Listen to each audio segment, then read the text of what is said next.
Good morning, everyone, and welcome back to Turnip's Digest. I apologize for anyone that woke up, especially early for this episode, just because I tried to as well.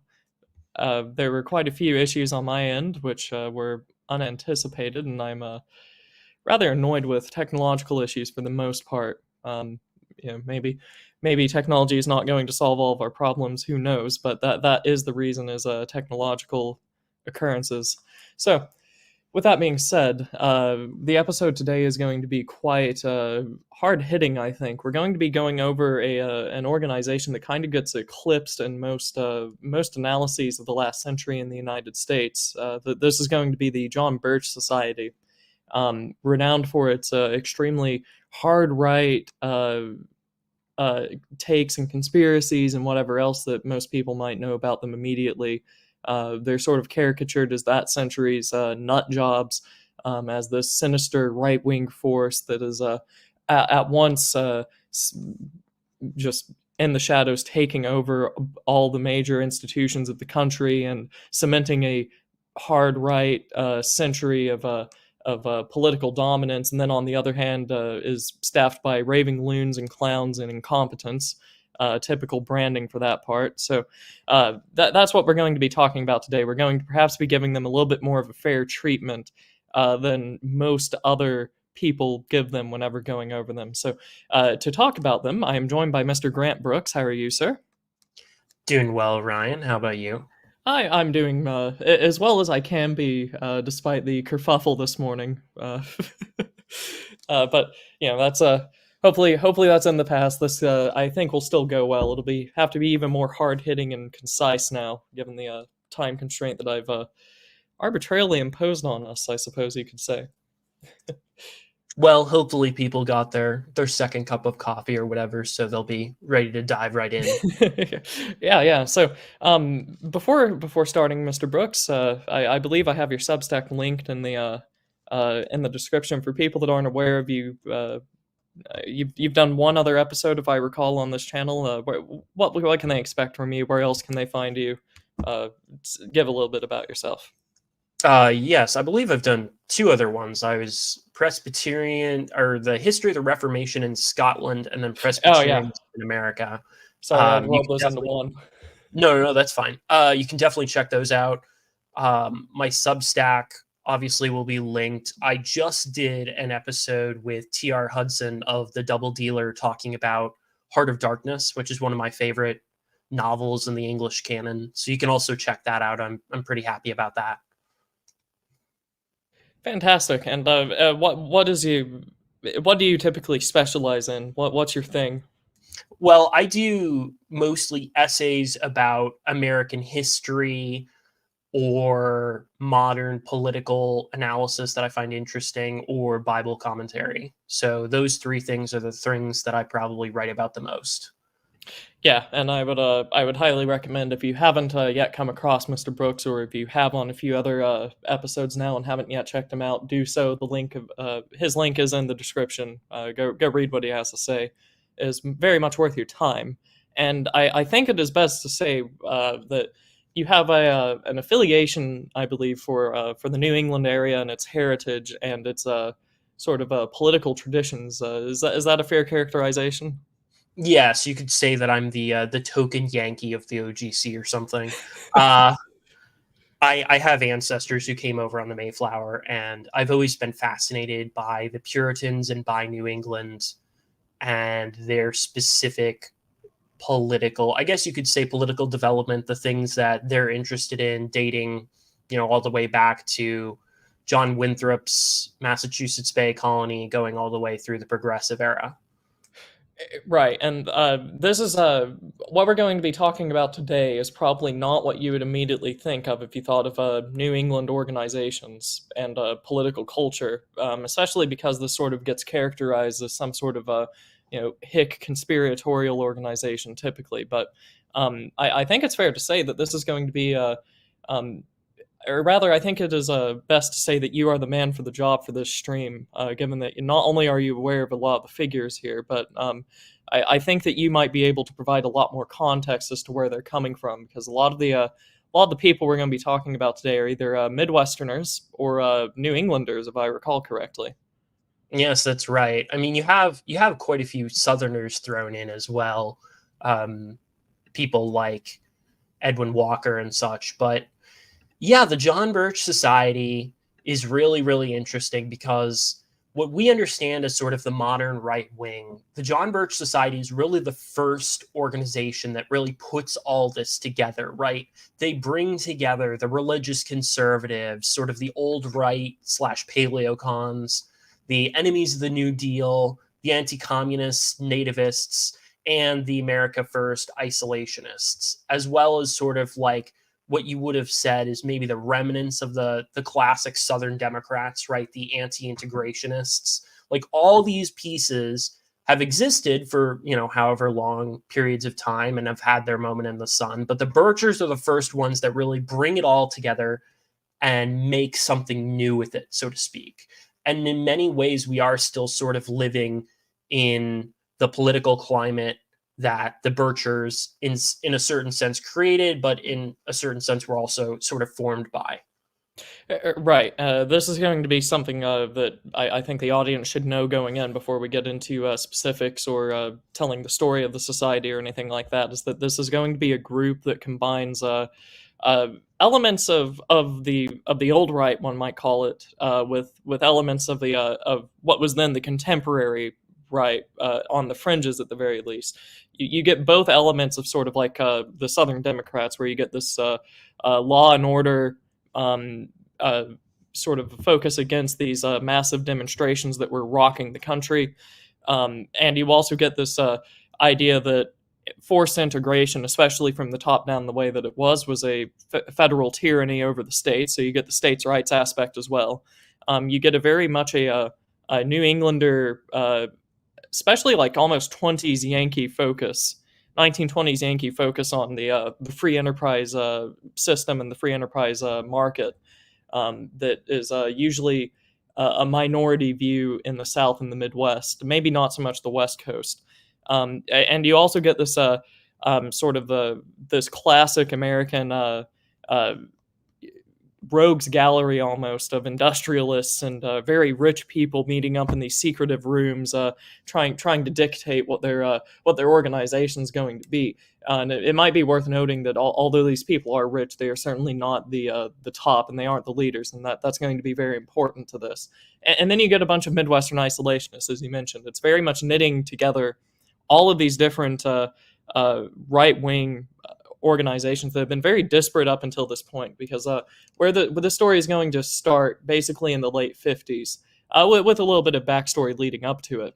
And you have to keep in mind that by this point in time, the country had been dominated by FDR and Truman, and then only then did you get a Republican president under Eisenhower, basically a few decades later after the last Republican. And he was not very promising to a lot of the groups that we just mentioned. He was seen very much as a moderate. Would you give that as a fair characterization for painting the background here? Yeah, for sure. And I mean, even the thing about Eisenhower, right, is originally he would have run as a Democrat. The only reason he runs as a Republican is to specifically keep Robert Taft, who's, one of these old right guys, out of to prevent him from securing the Republican nomination. Because, of course, as a wartime general, Eisenhower was incredibly popular. And there was this sort of united push in the 50s and even late 40s, early 60s to say that there will be no hard right reaction like there was in the first Red Scare. And I think we have to kind of go back to that, because I suspect that if you're anything like me, and I was even homeschooled, but the first Red Scare does not get the attention that it deserves. There's this sort of like, oh, well, there were some issues, maybe there were a few, crackpots. People do not understand that the Attorney General of the United States faced direct political assassination attempts. The President of the United States faced direct political assassination attempts. I mean, McKinley, who is only, a couple decades before, had been assassinated by one of these like vaguely communist anarchist assassins, these sort of like fringe elements. And these people were having their way. And it's really not Wilson's presidency, but it is Wilson's attorney general, whose name is escaping me. Oh, A. Mitchell Palmer, who Right. Yeah. really begins this Red Scare. But you have three successive Republican presidents in the 20s who are hard right anti-communists, who just absolutely crush street protests, who have no patience for communist agitation, who enact some of the most restrictive immigration legislation this country has ever seen, and who, frankly speaking, do not get the credit they deserve in terms of their good governance. I would submit that Warren Harding, Calvin Coolidge, and Herbert Hoover are some of the best presidents America has ever had. And this was something, I don't know how conscious it was, but this was something that was not what people were hoping was going to happen after FDR. FDR's presidency had obviously been longer than Wilson's, but both of them are sort of similar in their impact on the American political economy. And I think there was a conscious effort to say, we don't want this undone. And so there's a united effort both on sort of the right and the left to a certain degree to say, you know, we will not allow another Red Scare to really take effect. And Eisenhower is maybe, if not the tip of the spear of this, he's a huge component of making sure that there is not a sort of nativist correction after the period of FDR.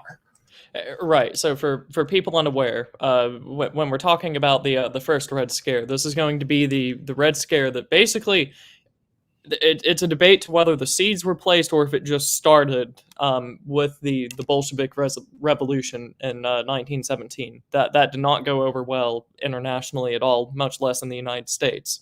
Where you have an extremely Protestant population that is naturally going to dislike any sort of ideas of an atheistic, one world government, which is going to be a theme that we're going to be talking about a lot today. That was the party line, if you will, the Bolsheviks, basically up until the end. That did not sit well.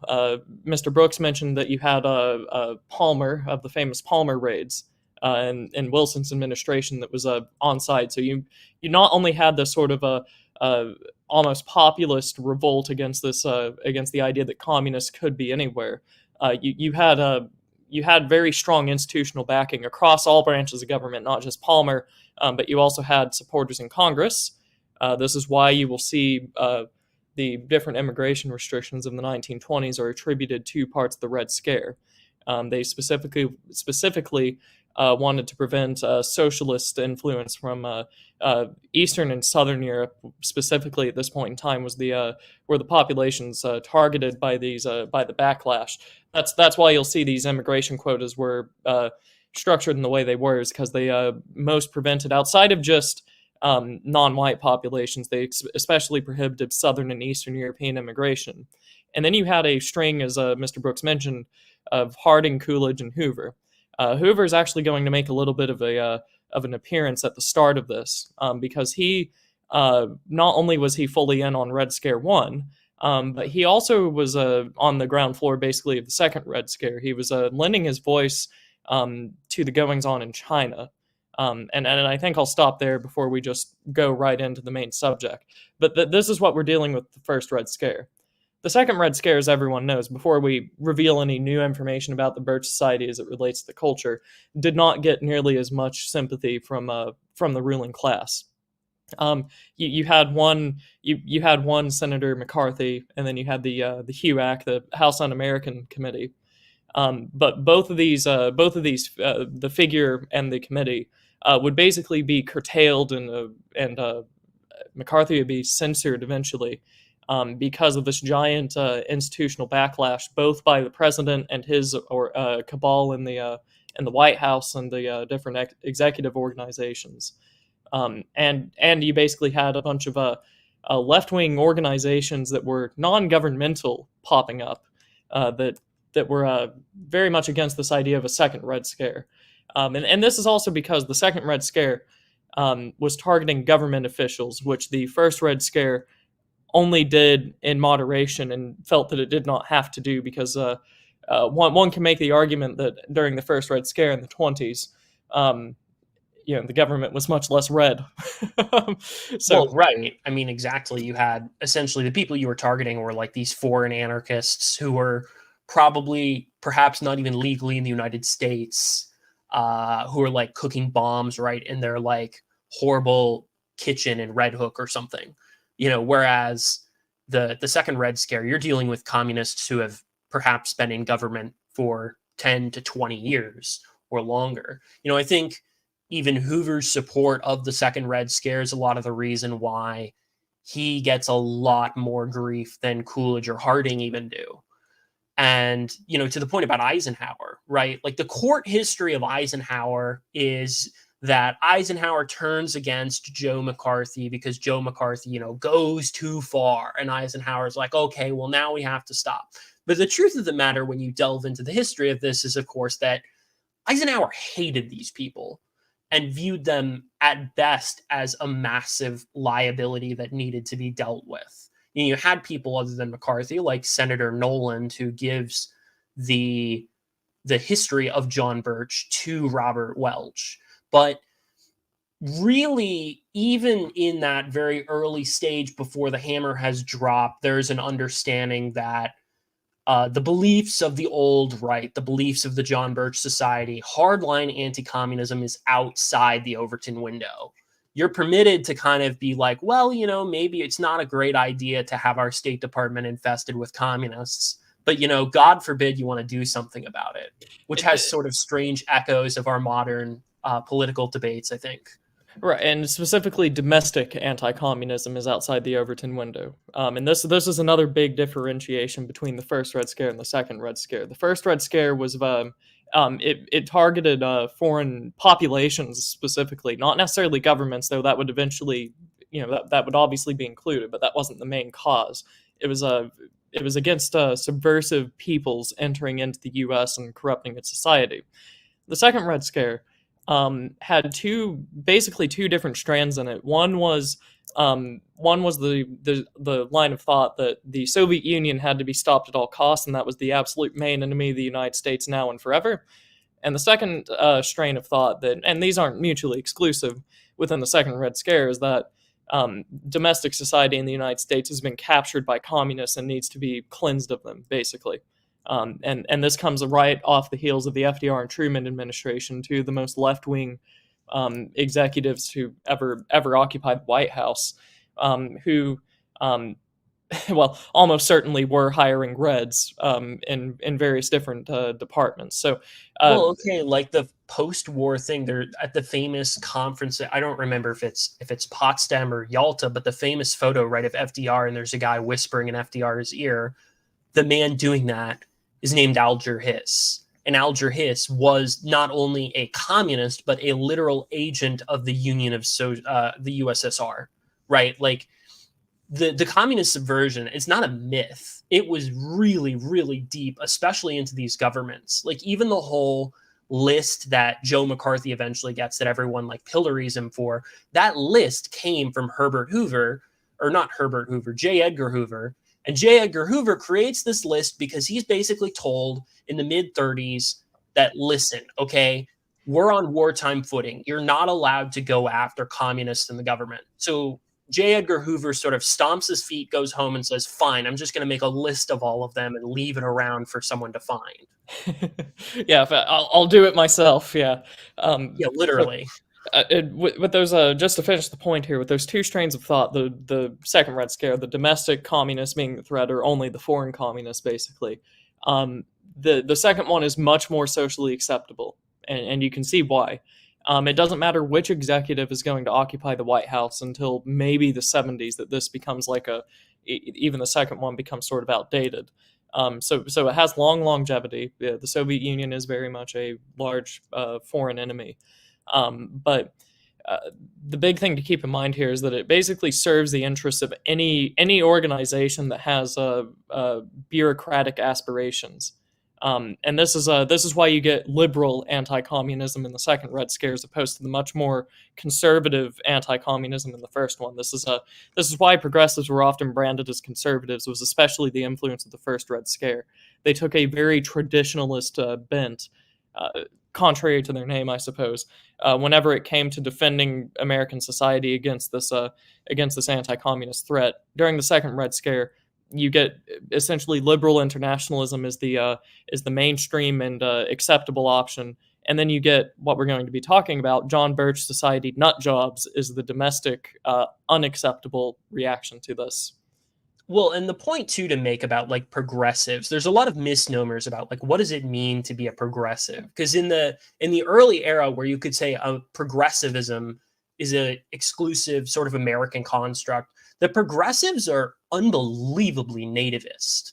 You know, it's the progressives who are really, really interested in things like immigration restriction, in things like restricting the franchise. I mean, Wilson, right, restricts the civil service, he resegregates it. And what happens that's sort of, it confuses a lot of people. And you'll get the like right wingers like a Glenn Beck, right, who will, you know, go and say, oh, the progressives were evil the whole time, you know, but really the progressives in Wilson's era are very nativist, they're very pro-American, and they're willing on the domestic level to really drop the hammer. But what happens in the 30s is you have a lot of communists who make the tactical maneuver of adopting the label progressivism. And what you wind up with is now you're in the 50s, and the people calling themselves progressives, you know, you have people calling themselves progressives in the first Red Scare and the second Red Scare, but their beliefs are like 180. And frankly, they're very different people. I mean, arguably, what you have in the 50s is a lot of the people occupying these posts calling themselves progressives are of the kind of same ethnicity or extraction as the people who the progressives in the first Red Scare were dropping the hammer on. You have this great influx of, shall we say, you know, peoples from different parts of Europe that had not commonly been regarded as Americans beforehand, who are now saying, we're the progressives, we determine what is and isn't American. Because that's the other thing that's funny about this. It's like you get all these people saying that, like, oh, the second Red Scare, it's un-American. Well, the domestic second Red Scare, oh, it's un-American to do this to people. And it's just, you know, it's very funny. It's echoes kind of some of the really strange rhetoric you saw in 2016, where people were calling, you know, some of the stuff that Trump was saying, oh, it's anti-American. You know, when he's quoting these great Americans like I'm not thinking of Hamilton. What was the president? Oh, who got assassinated? McKinley, where he's quoting McKinley, and people will be like, oh, that's anti-American. It's just like, wait, what do you get off saying that? But you have this whole sort of vortex in the second Red Scare that really puts the mainstream against any sort of nativist correction that had traditionally happened. Right, and go ahead. Sorry, I didn't mean to cut you off. I was just going to mention this really quickly. This first Red Scare that we're talking about that was in the 20s specifically, this is where you basically see the progressive movement actually purge socialists that were calling themselves progressives. This is where they actually take a very explicitly right-wing turn, because beforehand what you had was a loose coalition of people that called themselves progressives who were just like normal wasps in American society, and you had other people that called themselves progressives that were like ultra feminists, sometimes atheists, basically socialists who would have been better under the Socialist Party if it was not just such a small movement. It was the first Red Scare where they really start to purge ranks. Second Red Scare, you actually see the progressives purge their ranks of their more conservative members. It's very much a flip from the first one. Did you have something else you wanted to say here? Because I think this might be a great segue. Well, I'm about to lead into some of the context specifically regarding China that begins this. But yeah, okay. To your point, yeah, we need to talk. Yeah, to your point, you know, it's kind of impossible to imagine someone like Upton Sinclair calling himself a progressive in the 1920s. But, you know, he's exactly what you're talking about in the 50s. So leading into kind of the context around the 50s and the John Birch Society as well, you'd had this battle with international communism where the Reds had really, outside of World War II, outside of victories that America had given them, they had not really succeeded much. But you have this moment of China really going red, and that is a huge, huge specter in sort of not only American foreign policy, but even like American self-conception of our ability to influence world events. Because going back all the way late or early into the 19th century, China is this really almost cornerstone of American Asian foreign policy of we must keep China open. And we specifically ticked off a lot of imperial powers, including our eventual foe in World War II, Japan, with our dogged insistence that China will remain open, that China will not come under the domination of any one imperial power. And the reason for this is primarily economic. It has a lot to do with trade. And that's why we were so interested in keeping liberal intercourse open in China specifically. And the fall of China to the Reds is this just massive moment of questioning, like, what went wrong? Like, what happened here? How could this happen? And Well, we find out. Go ahead. It was, yeah, as I'll say, it's a little bit more than that as well, because it's immediately suspicious for two reasons. For the first reason is that Mao's insurgency was tiny, and it had like one foreign backer. The Nationalist Army, by contrast, had like the vast majority of the country. It was massive, and it had multiple international backers. And for whatever reason, in 1946, you have a ceasefire forced upon both sides that allowed the basically the shattered communist forces to regroup and organize themselves, get more aid from the Soviet Union. So immediately, the fact that the fact that the nationalist forces were losing is already suspicious on the part of American foreign policy, because that was a ceasefire forced by the I forget if it was a secretary or an ambassador who organized it. I believe it was an ambassador. Yeah, right. But it was specifically from the sort of a New Deal administration man who had forced the ceasefire and allowed these forces to regroup. So already the fact that the nationalists had lost is extremely suspicious. Well, and even before that, right, you had the case in World War II, right, of the Americans, and ironically, you even have a little bit of the Germans in this case, but of wanting the nationalists to really be the forefront of the people fighting the Japanese, which of course, makes a lot of sense, right? Well, oh, well, it's so important for us to unite so that you can go get yourself killed fighting our historic enemy. But you have a lot of interplay there, even where there's a lot of suspicious circumstances in terms of the nationalists kind of getting a raw deal as opposed to the communists. But then after the war, right, with this ceasefire, you really have moments of the nationalists are getting the screws put to them. And it's very, it's very suspicious too, because the nationalists are the much more, pro-American government. You have a much higher degree of Christians in their ranks. You have a much higher degree of, pro-Western ideas. But it's the communists who are consistently sort of getting favored by all the international moves on this. And, even as late as the Korean War, like, you have a certain degree to which there are still people, even in the American government and in the officer corps in Korea, who are of the mind that basically the communists in the American government specifically threw China to the Reds. And when you delve into the history of the State Department, the way that they handled this, it's kind of hard not to at least I believe that that's a reasonable conclusion to make, because the circumstances here, I mean, they just stink. They stink to high heaven of subversion. Right. Even and this isn't like a partisan issue as well in the United States, at least on the surface, because both the right and the left, and even parts of the far left, very few of them found sympathy with the communist forces. And typically what would happen is that whatever part of the political spectrum you were on, you would just emphasize that section of the nationalist government and say that's why they're the good guys. Right.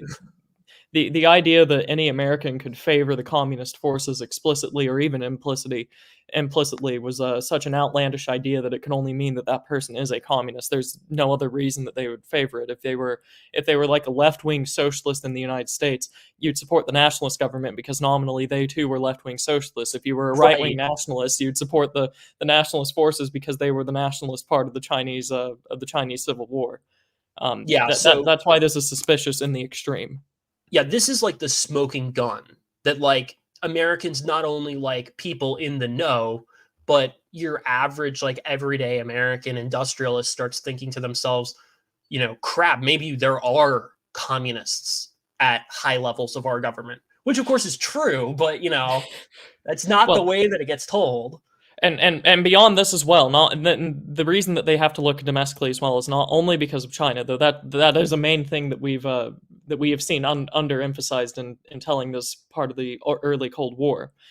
The other thing as well, especially for American industrialists, is that we have just had basically over a decade by the late 50s of New Deal policies being just rammed into the country from the top down, which are seen as one not anti-traditional. Basically, they're seeing as an upending of the American political system, as a destruction of a federal organization in favor of the central government, and they're also seeing it as basically just the steps towards socialism.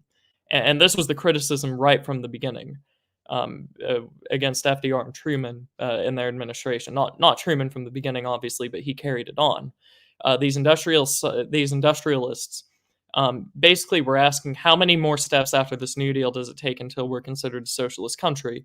And most of them saw the writing on the wall and determined not many. So Yes. they were already on edge. Well, and if you remember, during the FDR years, there was only one place in the entire country that consistently resisted FDR, and that was New England. Specifically, Right. not the places like Boston, where it was a little bit more of a fight and you had a high immigrant population, but like the swamp Yankees, right, who have been here since like the 1650s in Vermont and New Hampshire and Maine. These are the places that are like hard holdouts against FDR. And the other faction that really would go against him was the sort of America Firsters from the Midwest. Like the most unfavorable election map to FDR when you look on, I don't remember if it's like the county level or what it is precisely, but you can see like the dots of red, they're all in New England and the Midwest. So, for anyone interested in this, we actually covered this on the channel in the episode "The Party Switch." I believe it was I, Panama Hat, and Sandbatch, where we actually did go over specifically FDR's election results, trying to look at what happened. And you do see this. You see what you see is you see the early on in his electoral career, basically, FDR didn't really win New England in any safe way at all. Sometimes he carried a few of the states there, but it's light blue on the county map. By the end of his electoral career, the 1944 election, he's just explicitly lost New England and most of the Midwest on the county level at the very least. Population electoral college may be different for some states. And even in the South, you start seeing it flip lighter and lighter blue. And that's sort of like the echoes of this coalition we're seeing with the John Birch Society, is that you have dissatisfied New Englanders, these people who were very much federalist in that they did not like an overbearing federal government, nor did they like this what they viewed as sort of this anarchic, disparate factions of a non-federal government not having it. You have the Midwestern isolationists who were absolutely enraged at the events of the last 20 to 50 years, basically, and the Southern Democrats as well were starting to feel left behind and betrayed almost by these New Deal administrations, especially as they tended more integrationist and pro-civil rights as time went on. They started to feel especially betrayed for that. And especially some of the more prominent Southern Democrats began, not explicitly, but they were not as enthusiastic about FDR after the fact as much as they were going into it. Was there anything else you wanted to mention before we get to the man himself, Mr. Brooks? I wanted to touch on real quickly. There's an interesting, so a lot of the research that both Ryan and I did for this comes from this book written by Matthew Dalek, I believe is his name. And Sounds right. he's Yes. he's a leftist, and he's giving a sort of like, I guess you could say, like modern court history of the Birchers. But there's a very interesting point that he brings up very early on in the book, that he says that the Bircher conception of freedom is very different from what we in the modern day would understand as freedom. And I think it's really important to point this out, because I would say that their notions of freedom comport much more to historic America to the early republic and frankly to like the classical period. Like what he says is Birchers conceptualized freedom not through access to the ballot box, nor not as freedom of action, and not certainly not freedom from want. They defined it. Okay, this is my sort of statement here. This isn't a direct quote anymore, but they defined it as American political economy being invested exclusively in sober, capable men with a vested interest in governing well. Their notions of republicanism are nothing like ours and tend much more towards the classical understanding of the Venetians, the Greeks, or the founding fathers. Right, and so that's the hard, tangible fact there. And then typically, what you had that it was accompanied by various ideological flourishes, basically, if you will. And this point does a good job at highlighting this. One famous Bircher, if I remember correctly, and I should say that this book was actually recommended to me, and then I handed it off to Mr. Brooks here by Tho Bishop. From the Mises Institute, and I believe he makes the case that a prominent Bircher of the era was actually Ludwig von Mises. He is name dropped a few times in this book, just to show how absolutely radical these Birchers are that they would that they would dare to publish Mises. So they were very libertarian, the majority of them, early on economically. As the coalition opens up, you'll get less and less of that. The founder himself, which we'll mention by name here in a second once we get to the start of the story, the founder himself was very much against paternalism. He was very much against the welfare state. He was an anti-New Dealer. He was extremely libertarian in his economics, except for tariffs, if I remember correctly. I think that's the one you deviation. had a classical support of tariffs that date back to really the American old right. Like all these guys like McKinley and Taft and such, they all supported tariffs, but they're all hard anti-labor activists as well, which is another, that was a big component of FDR's victory. And so that's the other reason why you had a lot of even industrialists who are early supporters of the Birchers, because there's this connection to we're getting essentially a labor government and we didn't vote for that. We don't want that. And we want it to be rolled back. And you could even make the case, right, that like in wartime, maybe you have to make concessions to labor. But the other thing that these people are getting worked up about, of course, is that, none of those concessions were being rolled back.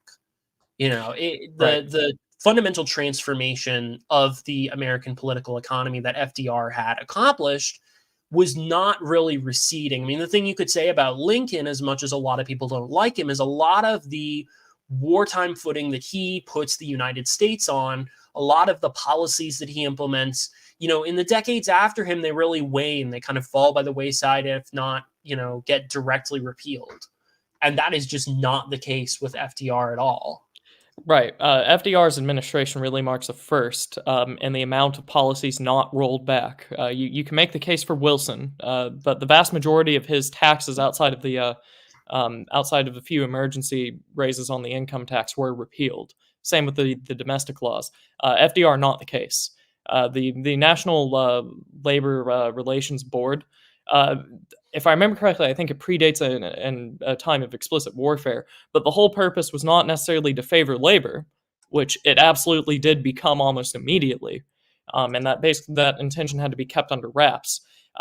Its whole purpose was to maintain domestic stability, was to make sure that labor had a place to voice their concerns so that you stop getting shootouts on industrial work sites.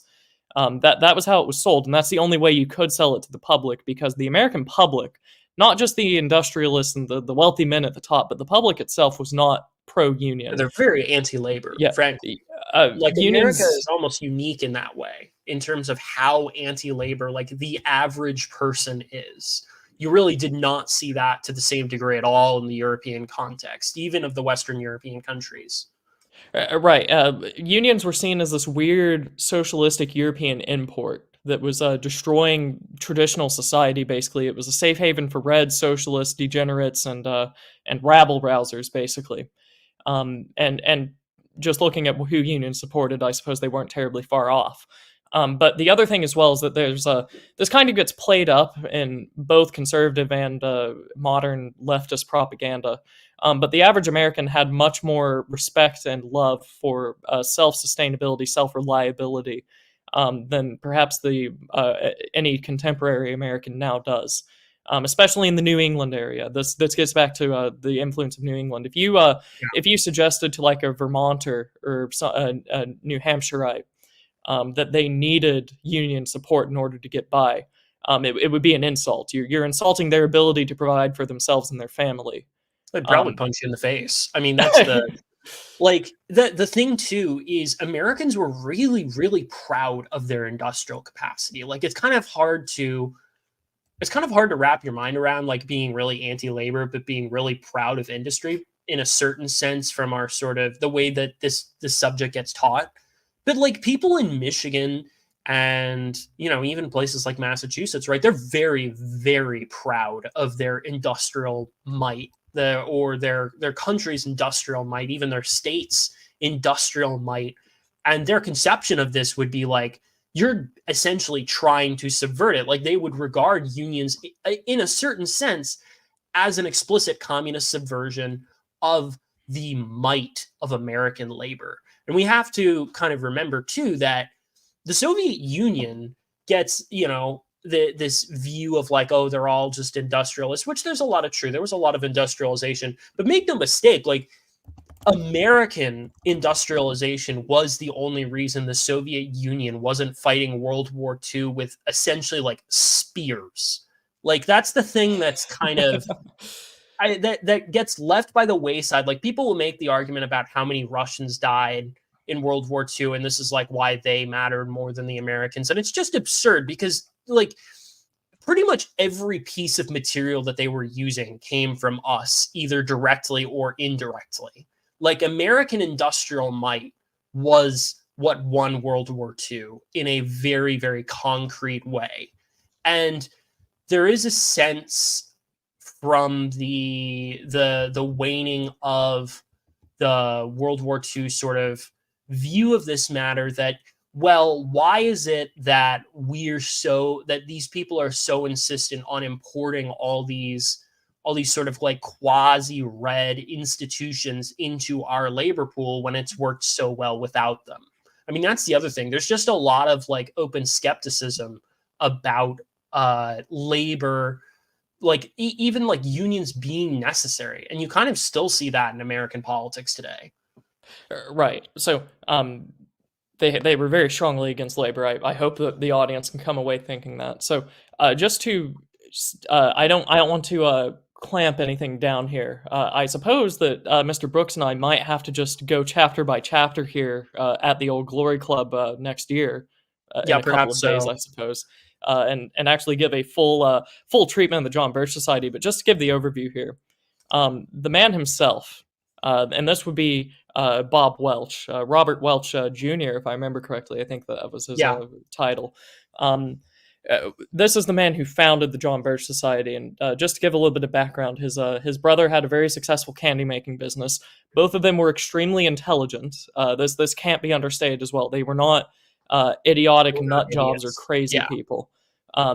Robert Welch had attended law school and dropped out basically right before graduating because he didn't want to go into law. He went to which Navy Academy was it? I forget which one it was. He was a graduate of the University of North Carolina, and despite all this experience, Navy, law, and all this other stuff, he decides to go into business. And he is an extremely successful salesman for candy. His brother was a candy maker. And in fact, it was their combined power that I believe ushered in the popular candy Junior Mints. Is just something that you can kind of know them by. It was, if I remember correctly, I think it was the brother Welch him and his candy scientist who invented it, Robert Welch, who marketed it. And he was seen throughout the country as an extremely successful marketer.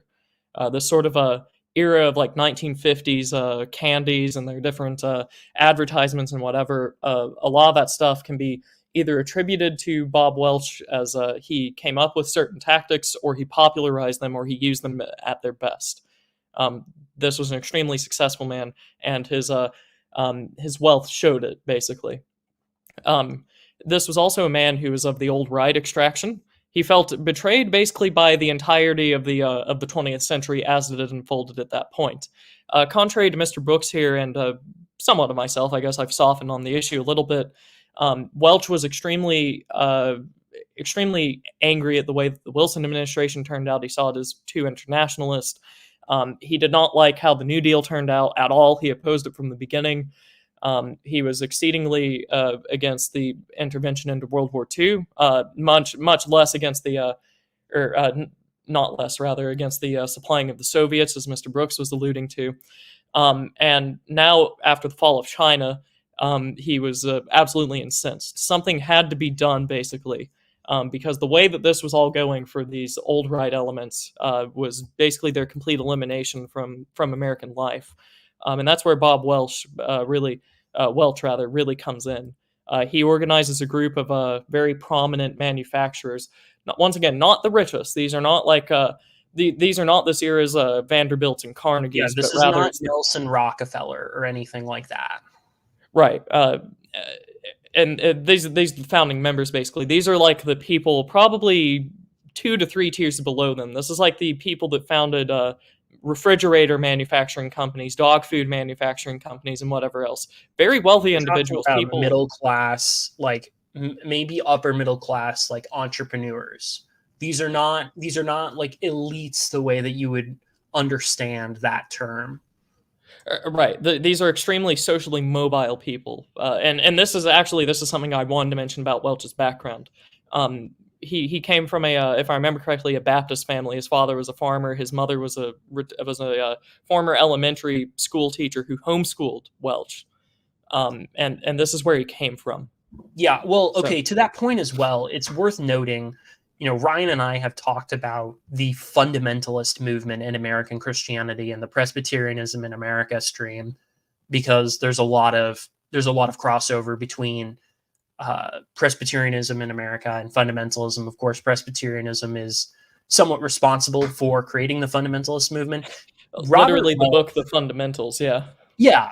Robert Welch is a fundamentalist. I mean, if you look at even his Wikipedia, it doesn't say he's a Baptist. It says he's a fundamentalist Baptist. And if you sort of delve into it, you can see that like the fundamentalist movement is a huge part of the John Birch Society as well. There's a huge sort of crossover there of people of religious. I sort of alluded to it in the like religious conservatives, but you really can't think of these people the way that you think of like a modern evangelical, right?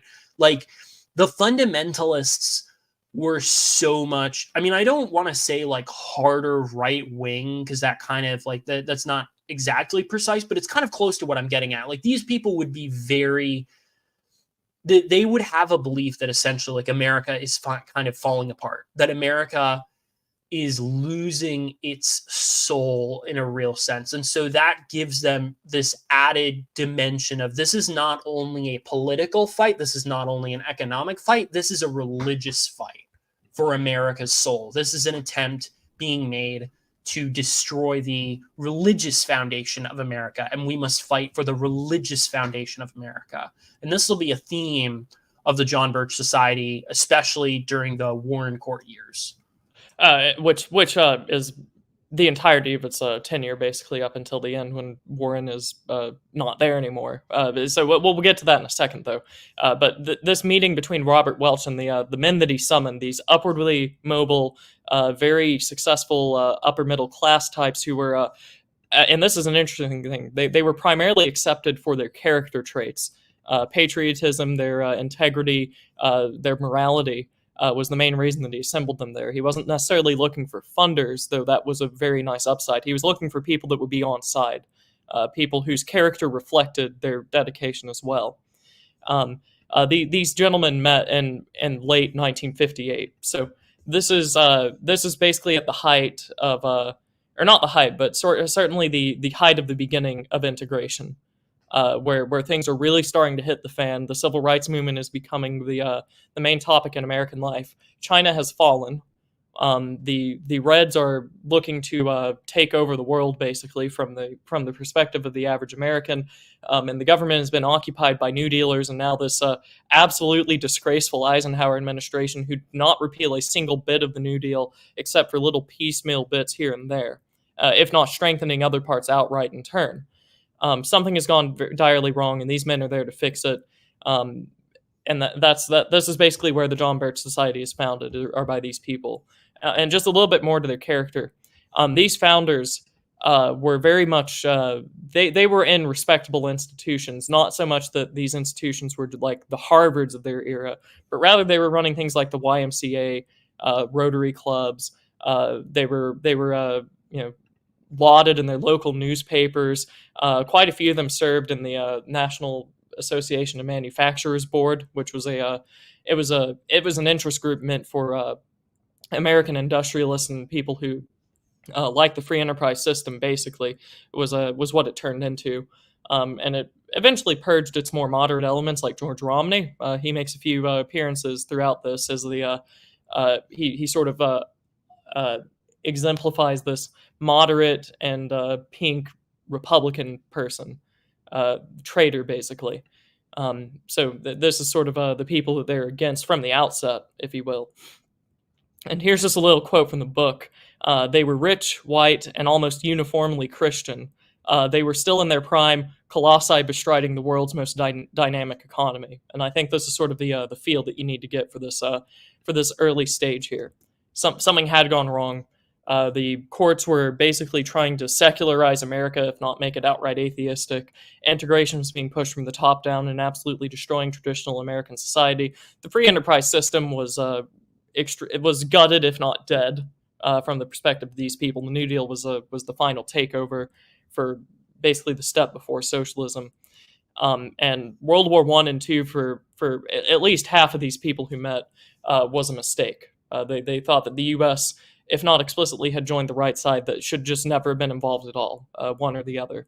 So that's the people we're mentioning, that we're talking about here at the foundation of the John Birch Society. And something else is that there was even one prominent member, a founding member, who was in Eisenhower's own administration. So it's not that Eisenhower had staffed well and had just taken over this right-wing force.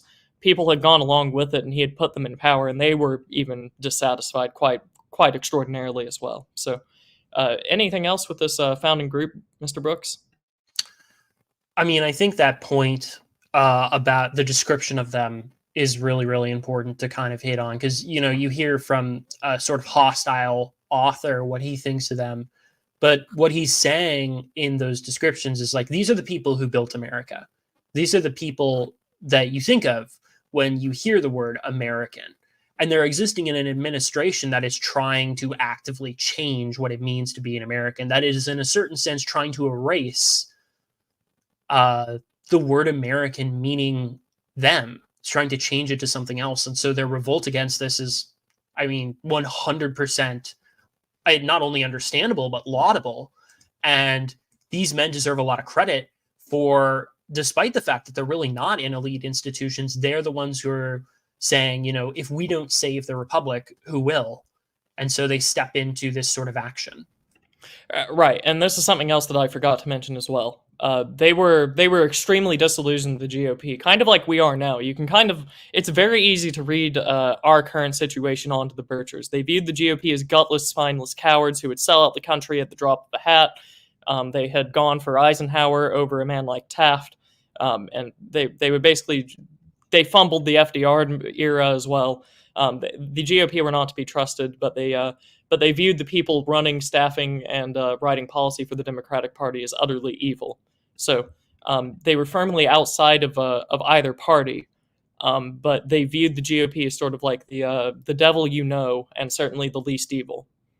So that's another very important thing that's going to be sort of monumental to what they do. Well, the thing that's unmistakable too about the situation when you read about the John Birch Society is there are a tremendous amount of parallels to our modern situation. Like what's happening in the Eisenhower administration, in a certain sense, is like, imagine if someone the Joe Biden administration wouldn't really work. But let's say that, for the sake of the argument, someone found out that someone in the Trump administration had an anon Twitter account or something. Like, this is the level of vitriol that is being directed at them. There's this sort of notion that if you're a member of the John Birch Society, because of their beliefs about the direction that the country was headed, that you're a persona non grata. And so even like the member of Eisenhower's administration, right, who is outed as a member of the John Birch Society, he's forced to sign this like almost communist style confession of, you know, the evil things that he's been a part of and how horrible the John Birch Society is and no, he didn't know. And like I mean, it's just unbelievable to read about what these people were dealing with, because it sounds almost exactly like the situation we're in. Right, and this is particularly resonated with me, is that this man in the Eisenhower administration who had been disillusioned thought that other people too would have been disillusioned. You know, they were also good, upstanding Christians in this nominally Republican administration who had been in it to get rid of the New Deal, and it hadn't been done. And this is once again, the John Birch Society is being founded basically at the end of Eisenhower's administration. His last election is over. I think his last midterm is over. 1 month afterwards, 1958. So this is the end of the Eisenhower administration, and nothing had been accomplished, and things had only gotten worse. This man in the administration joins this promising society, and we'll get to why this is such an issue. Eventually, he's found out to be in it, and he is forced by what people he thought would have been on side to write a confession. He eventually negotiates with them to make it much less a confession, and sort of, I thought they were good people. I didn't mean to insult you, dear president. I would never mean to do such a thing. And then afterwards, they demanded a full blown denunciation of John Birch, the John Birch Society, and Welsh, which he refused to do. Basically, this is sort of well, the author tries to make out that these John Birchers are crazy for thinking that they're so far to the fringe and that they would just not be welcome in American society because it's so tolerant, whatever. And then this is their first experience with power, is basically having one of their members purged from an administration. Not purged necessarily. I think he retained some posts, but he was basically just swarmed almost immediately.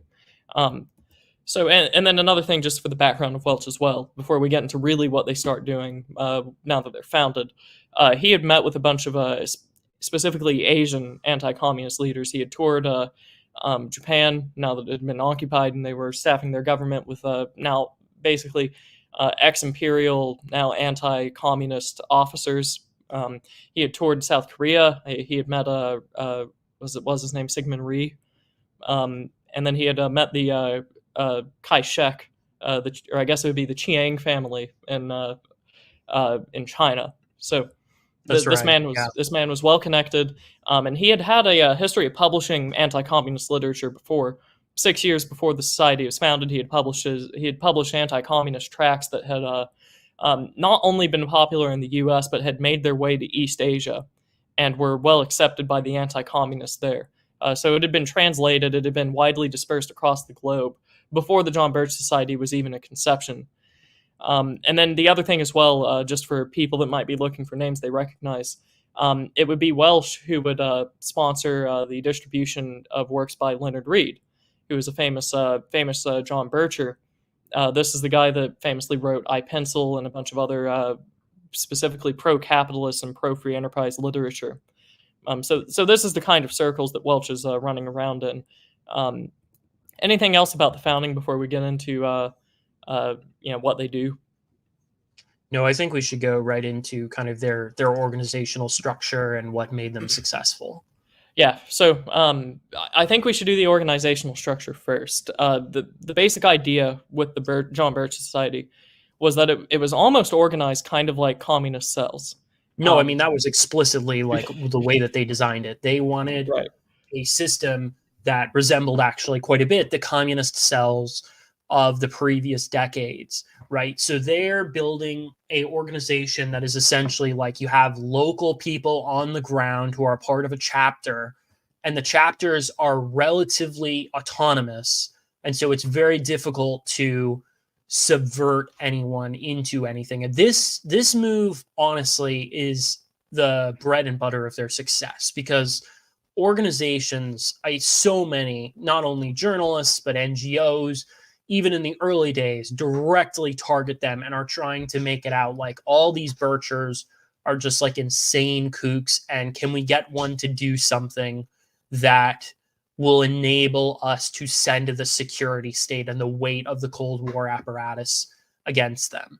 They have this system where that keeps everything very local, and that I think did a really good job of grounding the local members in local politics. Not to say that they weren't involved nationally, but you didn't really have the degree. Like, most of the statements about John Birch Society people being like kooks or insane is just unfounded libel. Like, there are a lot of crazy people running around in American politics in this era, but the John Birch Society was actually, for the most part, made up of very level-headed pillars of the community, for the most part. Right, and I think Welch was very much ahead of his time. The reason that they brand the John Birch Society as kooks was because of basically a year and a half afterwards, I think is the time frame for this, a letter is surfaced between Welch and that member of the Eisenhower administration we were talking about earlier, where Welch called Eisenhower a communist. And the reason that he calls Eisenhower a communist is not because Eisenhower is walking around, waving around the Communist Manifesto and quoting Lenin and whatever. It's because Eisenhower has completely cemented the New Deal, and he's basically handed over geopolitical positions and domestic positions in the direction that communists would have wanted it to go. He's using the term basically as we would today when we call someone a leftist. When we call a conservative a leftist, usually it's not because they are themselves fully committed leftists. It's because they're doing everything in their power to make sure that the left is successful. Welch was meaning the same thing when he's branding Eisenhower a communist. This letter gets leaked to the public, and they know the average person is going to be absolutely amazed that it could even be alleged that Eisenhower is a communist. And they very much employ this defense that Eisenhower has dedicated his entire life to fighting for freedom. How could he possibly be against America and a communist and all this other stuff?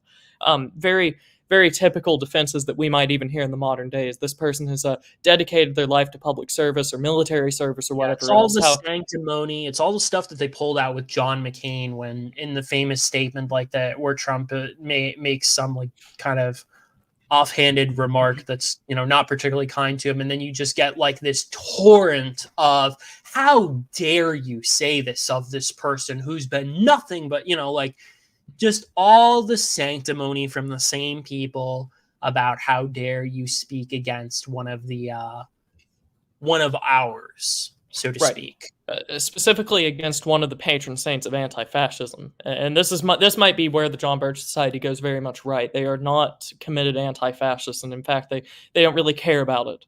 And that I think that's very much their benefit, and might be something to look at for any successful right-wing movement going forward. Just not caring, not taking a position, if you will. Well, right, because like it's not to say that any of these people, because I haven't seen any evidence that these people were fascist. Well, they were all very libertarian economically. I think there might be an issue, at least on that front. It sounds kind of absurd, right? But there's a sense that anti-fascism is kind of like the bridgehead in the right wing to get the right wing to do whatever you want. It's the sort of like pressure point on the neck where the left goes, well, you may have cared about this, but that sounds an awful like fascism. So actually you can't do anything about that. And, every Republican lines up to be like, oh, of course not. We would never enforce a border. We know that that's fascism or whatever. Like, it's right. It's actually eerie how much you can sort of see like the modern parallels of everything that happens here. Right. To the mainstream, fascism is the ultimate evil. It is Satan itself. To the John Birchers and the people that support them, we'll get to that in a second. We should get back to talking about their organization. But to the Birchers, it was godlessness and communism was the ultimate evil. It's just another continental ideology. Right.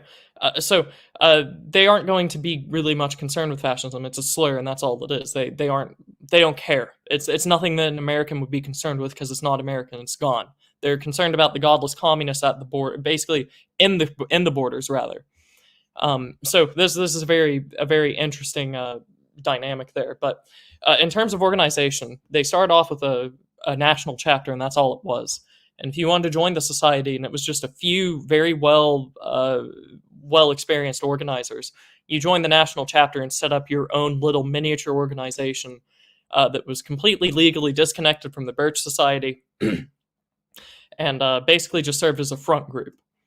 and that's how it operated for quite a while. In fact, the main organization, the John Birch Society, was very much away from the spotlight for a while, and a lot of these little fronts that popped up that were basically their groups in everything but officiality, um, prevented the John Birch Society itself from becoming a household name for at least a couple of years.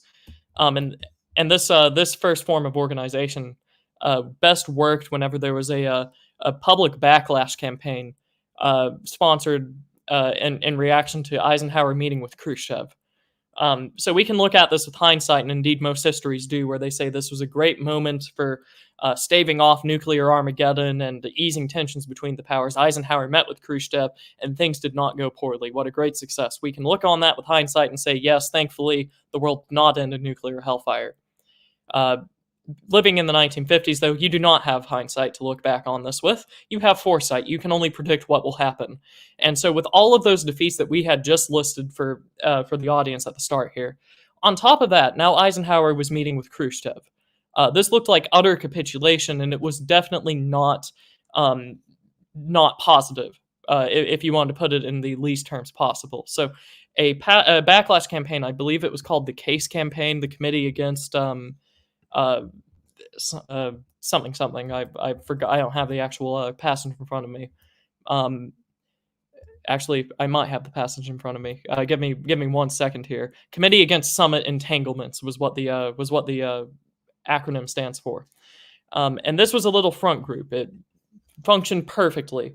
The public, or at least the public that the John Birch Society wanted to get the message out to, was incensed. And they spent a bunch of money on advertisements and very respectable newspapers. They spent a bunch of money for radio show appearances, whatnot else. And basically, the main line or the main idea was stay away, USA. Do not get entangled with these communists in any way, shape, or form. They are the enemy. They are destroying our civilization from the inside and outside. Stay away from them. And this struck a chord. Obviously, the summit still happened. It would be a miracle, quite frankly, if this first front group actually caused real policy change. That would be a fanciful imagination on their part if they were expecting it.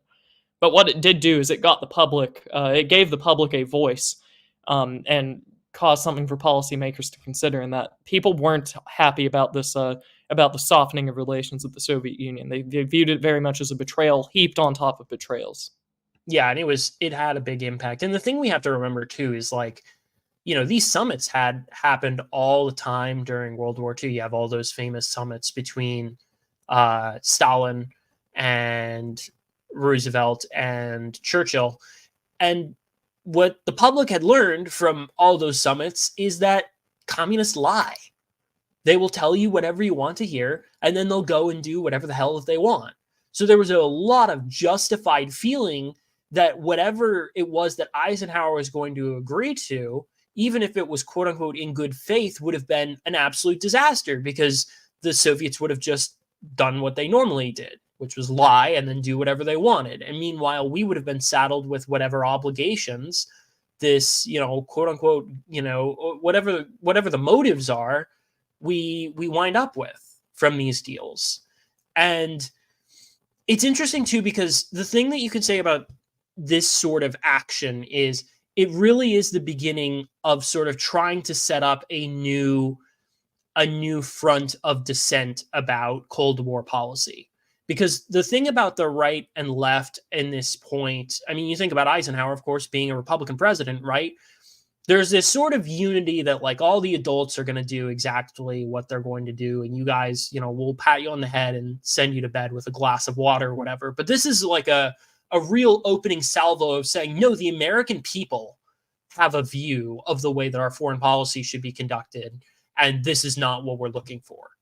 And that, I think, even though it was not successful, it sends a huge shot across the bow of Cold War policymakers. And something else, and this is very much against the wishes of the state at this point in time, was that this little front was able to tie foreign policy together with domestic policy very, very stridently. So basically, they were saying, well, right now, if Eisenhower is meeting with the head of international communism, basically, What else is he doing? Where does his sympathies lie? Where is he going to go from here? And more importantly, what has he done in the past that might need to be reconsidered? They very much did not make this just a single issue about foreign policies going wrong. They also tied it into the domestic aspect quite successfully. And this is, I think, one of the main victories of the John Birch Society is they bypassed the mainstream consensus of trying to separate foreign policy from domestic policy and treating them as two separate issues. For the Birchers, they were one and the same. If you were an anti-communist, you would have an anti-communist foreign policy and domestic policy. And if you were a communist, you would just have one or the other. You could have neither. It didn't matter. As long as you were pro-communist in one or the other, you were a communist to them. Yes, you were just lying about it. There's even to your point, there's a quote from one of the John Birch Society members saying, hold on. Go ahead. Is this one that you sent me? I don't know for a fact that it. But okay, quote, go on. The quote is, quote, "We have found a way to get truthful information past the barriers of the media, past the barriers the media set up to the grassroots. And this is our victory." Right, and this is I believe it was our good friend the Prudentialist who was talking about this, was that the main struggle for any real right-wing organization at this time was actually getting a platform to talk to your people on. Because think, it's the late 50s. You don't have social media. You don't have the internet. You don't have any of these other things like we can do now, where Grant Brooks and I, despite not owning a radio station or a television station or a news press or anything, can just talk to the people that support us and that we support on our own, basically for free, with basically electricity costs and internet bills and hardware costs. That's all that it takes. In the 60s, you don't have that. You go through either you talk to people face to face in speeches, which is extremely inefficient, or you go through any of those established means that I just listed off, and none of those established means were pro-Birch. So this was the main struggle, and I think that they went through quite successfully getting these fronts organized and these mailing operations down pat. So this is their main success, and afterwards, the main society would basically be thrown into the spotlight. Welch would himself become a national figure, especially as elections are held. We'll get to this in a second. But the main method of organization flipped from this very elusive and secretive national organization setting up front groups to now having chapters on the local level. And these chapters were very, very standard. It was men and women, upstanding members of the community. You had to have basically moral qualifications, as you would for any organization at this time that was worth its salt. But there was a cap on 20 members per chapter. And this was to keep the sort of secrecy. You had 20 members per chapter, everyone knew each other, and you did not give out the names to anyone that asked for them. You did not talk to the journalists. You basically just did things in your local community, spread the message, and tried to give a positive light to anything the Birchers were doing. And the people that filled up these chapters were middle-class to upper-middle-class housewives, a small minority of working men, doctors, lawyers, and I feel like I'm missing one group there. Librarians, typically, I believe, is another one. There was quite a lot of librarians. Yeah, so these were WASPs, middle-class WASPs, fundamentalists. They were very well respected in their communities. I mean, especially in the 60s, everyone knew their doctor. Even though we were past the home doctor stage, you still had people knew who the doctors were. Still a very local institution. Yeah, I mean, same for lawyers, same for something like you had a few pastors and obviously librarians. Right, yes, like these are people that you're seeing every once a week at the very least. Right, and these were the main supporters and leaders of these different chapters.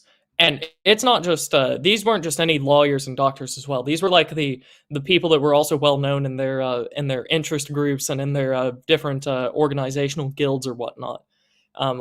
This book does a great job at showing that on the local level, like the doctors they were hiring were well respected members of like the different surgical boards or whatever. So already the top of the top within the physician profession, and they're getting the top of that top. So these are not like nut job hicks from out in the countryside. These are this is like the backbone of America, if you will, at this point in time. The upstanding members of the community, the most successful, the most intelligent, the best faring. So these are the people filling in these chapters. And this is why the apparatus is created to attack them, like the specific attack vector, which I'm sure, anyone sort of who's grown up with the experience that like Ryan and I has of the last couple of years is going to recognize this tactic. But basically, the media entities who are all furious essentially at being end arounded at this sort of this yell getting through their blockade, they start sending journalists to John Birch Society meetings for the expressed purpose of finding out who the members are and then attempting to get them fired, exposed and fired. They wanted to out these people, and then they want to write all of their boards and say, no, do you know that you have a member of this horrible, kooky organization in your thing, who are all like upstanding people, but it's that exact same tactic that we would call doxing now, that is pioneered by organizations like the ADL and organs like the New York Post. Right, and the ACLU basically as well. All the people that ran in those circles. So they were getting doxed by the media. Welch quite famously went to on an interview once, and he said that one of the chapters in was it New York or Massachusetts? I forget which state it was. Connecticut maybe. They had been contacted by the journalist for comment, and they asked basically, can we film one of your meetings? And the guy said, well, not only no, but hell no. The journalist apparently just told the guy, okay, well, we'll just fake one anyways. Literally. Does this sound familiar to anyone? I hope it does. So the journalists were fully against them. They were using everything they had. If you thought modern journalists were uniquely bad, you're wrong. They're just absolutely terrible, the worst of the worst throughout time. You do not hate journalists enough. You think you do, but you don't. Exactly. So they had the journalists against them. The academia was also very much against them. And you'll see this especially with very academia favorable members of the American right, like Buckley. Very much a compromising Buckley figure. is a very important figure to point out here, because Buckley in the sort of court history, right? Buckley is supposed to be the vanguard of the right wing, right? He's supposed to be the furthest right acceptable, and he's pushing things, quote unquote, in a conservative direction. Right. But when you really delve into really delve into the history here, like, no, he's a freaking traitor. He is absolutely uniting with these scum of the earth to try and undo everything that the Birch Society attempts to do. When you really delve into his, he is the almost dictionary definition of controlled opposition. Right. So Buckley, especially in academia and politics and journalism, he is not the furthest right because Buckley has the most right-wing opinions, both in quantity and quality. He is the furthest right because that is what he's been designated as, and it is his job to make sure that there are no other prominent voices in society that are further right than him. That is his purpose. And the book basically recognizes this as well.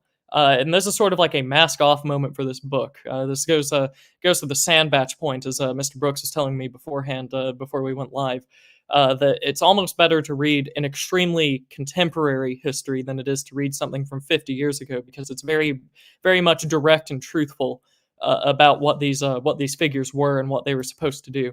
Buckley was explicitly supposed to gatekeep the right, and that was how he was viewed in journalism, in academia, and in respectable society. So it was his job basically to purge the ranks of any right-wing conservative organization of Birchers. I don't necessarily know that this is true earliest on. I think this becomes more true as time goes on. This is true after the Kennedy years, specifically because, and this is another interesting thing, to the point about those freaking scumbag journalists, right?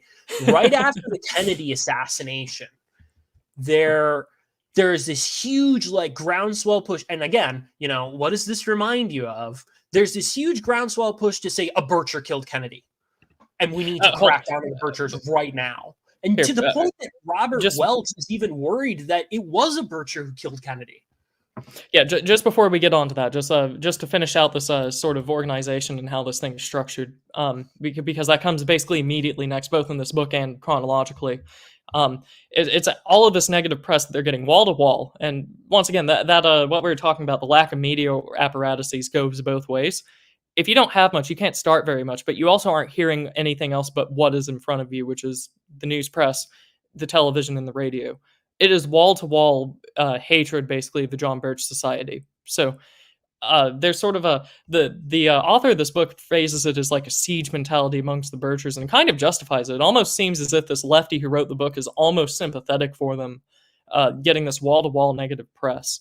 And that's what leads to this purge in the Eisenhower administration that we mentioned earlier. That's what causes this. It's what makes the John Birch Society a famous name.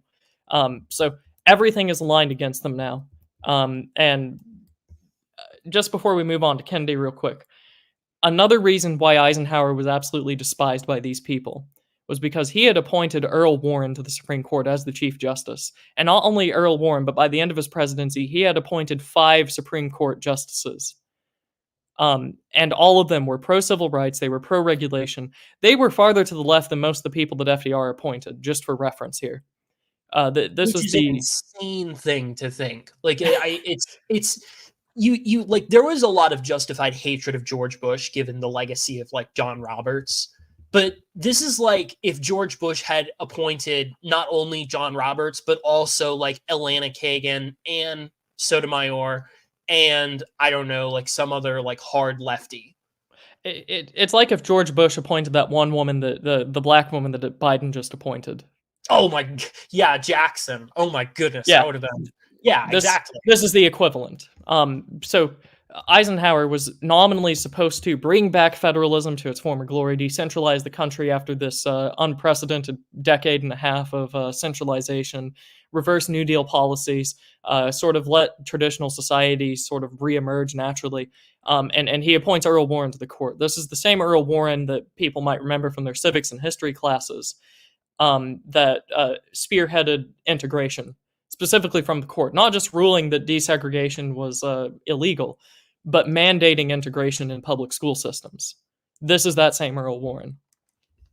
So yes, that's just setting the scene for a little bit here. So Kennedy, Mr. Brooks, give us paint the story for us. Kennedy and his administration, especially as vice president, they were known to the Birchers. Yes. So Kennedy has, again, if you read the court historians, Kennedy is accepted as like an anti-communist figure, but again, when you delve into the record, it becomes a little bit more murky, right? Kennedy is definitely a man of the left, and despite our good friend Sandbach being a huge fan of his, I cannot say that I am. Kennedy is really the origin of the real like nation of immigrants line, and there's a lot of sense. Go ahead, sorry. I was just going to say, just for reference for people to understand how radical Kennedy was, if you are aware of his brother Robert Kennedy, that was eventually shot in '68, he went to his grave declaring John F. Kennedy to be the more radical brother of the brothers. For reference, this is the Robert Kennedy that wanted like the most extreme desegregation and integration. He wanted universal health care. He wanted basically all of the basically hippie programs, if you will, plus the FBI. And he considered JFK to be more radical. That's who we're dealing with here. Yeah. So the nation of immigrants thing, like Kennedy, even more arguably than Eisenhower, is giving this vision of a new United States and a very different United States, a United States that is not very friendly towards what the United States had been for most of its history and the people who come from that. I mean, Kennedy is this figure of kind of like, Eisenhower has all this hatred of the Birchers in terms of the actual policies that he undoes, or doesn't undo, I should say. But Kennedy is almost like, we're going to move beyond a world where any of the America that John Birch wants to, or that the John Birchers want to defend, exists. Like, that's what his presidency in many ways is promising. And the Birchers get to the point of like, they really justifiably don't like him, to the point that they have these posters of John F. Kennedy that say "wanted for treason," that almost read like, I would say like a send Hillary to prison meme when you look at it. It's quite funny. Um, Right, and it's just for reference as well. This is not just some fringe opinion that JFK is selling out the country and he's completely destroying any traditional institution and whatever else. Kennedy quite famously loses the Southern Democrats to such an extreme that they basically are Democrats in name only at this point. They aren't voting on the party line. They have their own traditions and institution, and all that. They're not saying that they're false necessarily, but they don't vote with the Kennedy Democrats. They've joined the conservative coalition in Congress basically explicitly, and this is where the Southern Democrats start supporting the Birchers. yeah, and you get a little bit of a taste of this even in the whole like people will talk about the good Kennedy biographies and the books about his assassination will mention how hostile Dallas was to JFK. And a lot of the reason for this is exactly this hostility of the Southern Democrats and the Southern people more generally to what they rightly perceive as JFK's very leftist agenda. And And also relevant to the story is the fact that Dallas is probably the most successful John Bircher city in the country. it's true. It's true. Yes, it is. Um, and all this leads into when Kennedy is shot, there's this huge, and again, sounds very like our modern day, doesn't it? This like jump right off the gun of a Bircher did it. A Bircher's behind this, to the point that Robert Welch himself is fearful that it is a John Birch member who did the killing. And he's almost to the point of like, maybe we need to I don't know, tone this down. And then of course it comes out that who was it? It wasn't a member of the John Birch Society. It was an out and out communist. In fact, it was a communist who a year before had attempted to assassinate Major General Edwin Walker, who's one of the most famous members of the John Birch Society, and who resigned his commission specifically to be a Bircher more or less full time. Right. He was another victim of a witch hunt too. You can't forget that part of the story. He had basically a tabloid report on him and outed him as a John Bircher. And he was asked to basically renounce everything and whatever else, and he basically just said, "No, actually, I'm resigning my commission. Yeah. I would rather go be with people than with integrity than stay in this organization." Well, he got essentially the same sort of deal that the Eisenhower appointee got. The difference was he just rejected it in terms of sign this confession saying, what a horror. I mean, it really is almost, you look at these tactics and you're like, how do you not see the parallels to communism, right? Like you have to sign the confession about how terrible all your friends were and how you see the error in your ways and you're a good liberal like the rest of us. Like it's almost comical when you don't think about what the gravity of that is, about a major general being explicitly targeted to destroy his reputation essentially for his pro-American political beliefs. I mean, the thing about the Birchers too is when you roll back all the nonsense about how insane or crazy or whatever they were, they're relatively, obviously they seem radical to us in a certain degree, but for the era, they're relatively benign. They really are like a center of America, just like what a normal person advocating on their behalf. And that's what makes all these tactics seem even more insane and even more, frankly, communist when they're used against them. Exactly. So this is sort of the hallmark of liberal war hawk anti-communism, is that they're functionally indistinguishable from communists in every way except that they're reformists and not revolutionaries. Basically, it was the opinion of the Birchers and several Fabian-inspired members of these administrations that they were just going to reform their way to communism. So you get this idea from either end. And just for people to understand how the Birchers were being portrayed up until this assassination attempt, or successful assassination, rather. This is a quote from the book, and the author is basically summarizing how every single media outlet was characterizing the Birch Society before the Kennedy assassination. They threatened opponents, used baseless conspiracy theories to weaken faith in the country's leadership and major governmental and educational institutions, and sought to return to a non-existent halcyon past. That's right before Kennedy got shot by a Marxist, which the tone did change, if you were wondering, afterwards. A lot of people basically flocked to the John Birch Society, basically viewing them as prophetic. But before we run out of time and move on, though, another very major drive initiated by the John Birch Society that was important, and it's also the thumbnail of this video, was the Impeach Warren campaign. Every Bircher disliked Warren for one reason or another. The Southern Democrats that had flocked to the John Birch Society disliked Warren because he was getting rid of Southern traditional society by basically mandating integration, not just desegregating, but mandating integration, and writing laws basically from the bench. So that's the Southern Democratic contingency.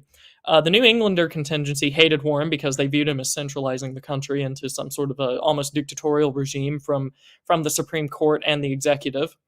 And then the Midwesterners hated Warren as well because he was upsetting domestic peace. Now suddenly these domestic schools had to forcefully integrate, even though they didn't really do anything during this period. Jim Crow was not their battle, and they were being dragged into it, and also being centralized as well. So the Impeach Warren campaign. One of the biggest integration protests in the entire country is in Boston, right? Like the idea that like, oh, Boston is part of the original sin of the civil, like it's just absurd. But of course, you know, it was this sort of really, in a certain sense, communist like legislation from the bench. And the other thing that drove all these factions to really hate Warren was the ruling about prayer in school, which is just one of these like insane statements that like, oh yeah, we've discovered that laws that have been on the books since the 1790s, oh, actually they mean that you're not allowed to practice the religion of Christianity publicly in school. Right before we get on to that subject, just one last thing, just to clarify your point.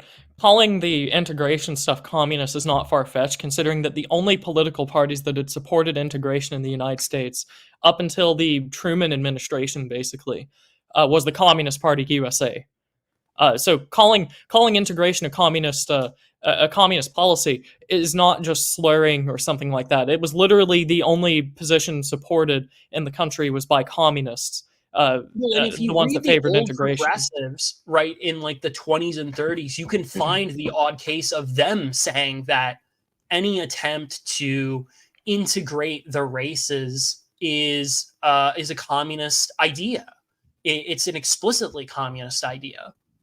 Right, and that's not even like traditionalists who were opposed to the progressive. I'm not calling them traditionalists because they were any more conservative necessarily, but the German populations that opposed the progressives were full eugenicists and against what they viewed as this race mixing communist conspiracy. I believe that's the words of Walter A. Meyer from the Lutheran Church, famous German, not necessarily renowned for being WASP progressives. Well, and like even like J. Gresham Machen, who's the chief Presbyterian fundamentalist, right? Like he vehemently opposes integration for the schools. And he's another guy who would really regard it as like communist and would say pretty much that.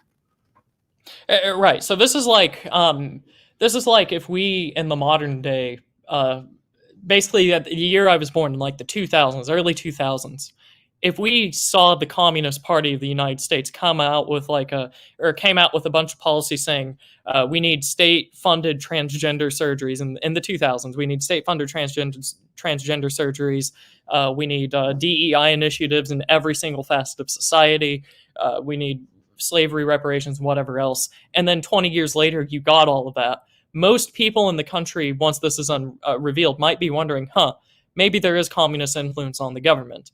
Whether or not there even is at this point, just speaking outside of the story now, whether or not there is actual communist influence, they are doing literally everything that the communists advocated like 2 decades beforehand. Not socialists, the CPUSA, just to make that clear. So this drive against Earl Warren resonated with a lot of the country, drove people to their ranks. And it made Warren, it gave voice to an anti-Warren part of the country that had previously not had voice. So this is, again, the role they're fulfilling.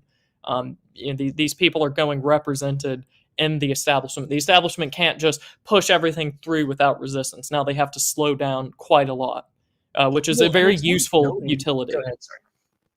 I was just saying it's a very useful utility there to slow down the establishment. Even if they aren't getting everything they want, slowing down and buying time is a very useful thing. Yes, I think there's a certain sense in which people can almost like turn up their nose at it, but that buying of time means everything.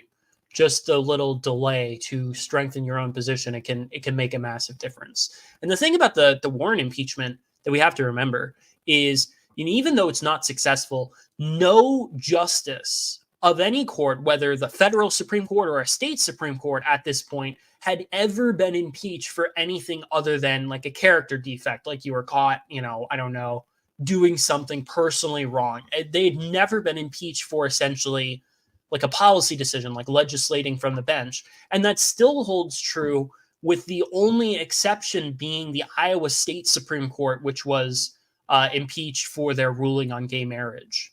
But even outside of that, I mean, this, and if you look at the people who even worked on that project, right, they took a lot of inspiration from the Bircher campaign against Earl Warren. And I think a lot of their success can be attributed to the groundwork laid by this campaign. Right. So so this is basically the Kennedy years. And then one last thing to mention that's very important is that during the midterms and during all these different electoral races, the John Birch Society, Welch basically just views the whole country going to pot because they're not winning all the races. I think like 2/3 of their endorsed members actually do win. I think was a figure that was thrown out in the book here. But something that's very interesting is like the John Birch Society is the reason that Nixon loses one of his California campaigns. He was seen as too soft, too moderate, and all this other stuff. And he basically has a hardline stance against the John Birch Society explicitly as his policy point. And they cost him the election. Yeah. I think that's also partially why he doesn't get, and whatever one thinks about Nixon, he also does not get the like real hard smear job that the anti-communists in the 50s get, even though he's the guy who really exposes Alger Hiss as a communist. Yeah. Nixon was like on the ground floor of the HUAC stuff.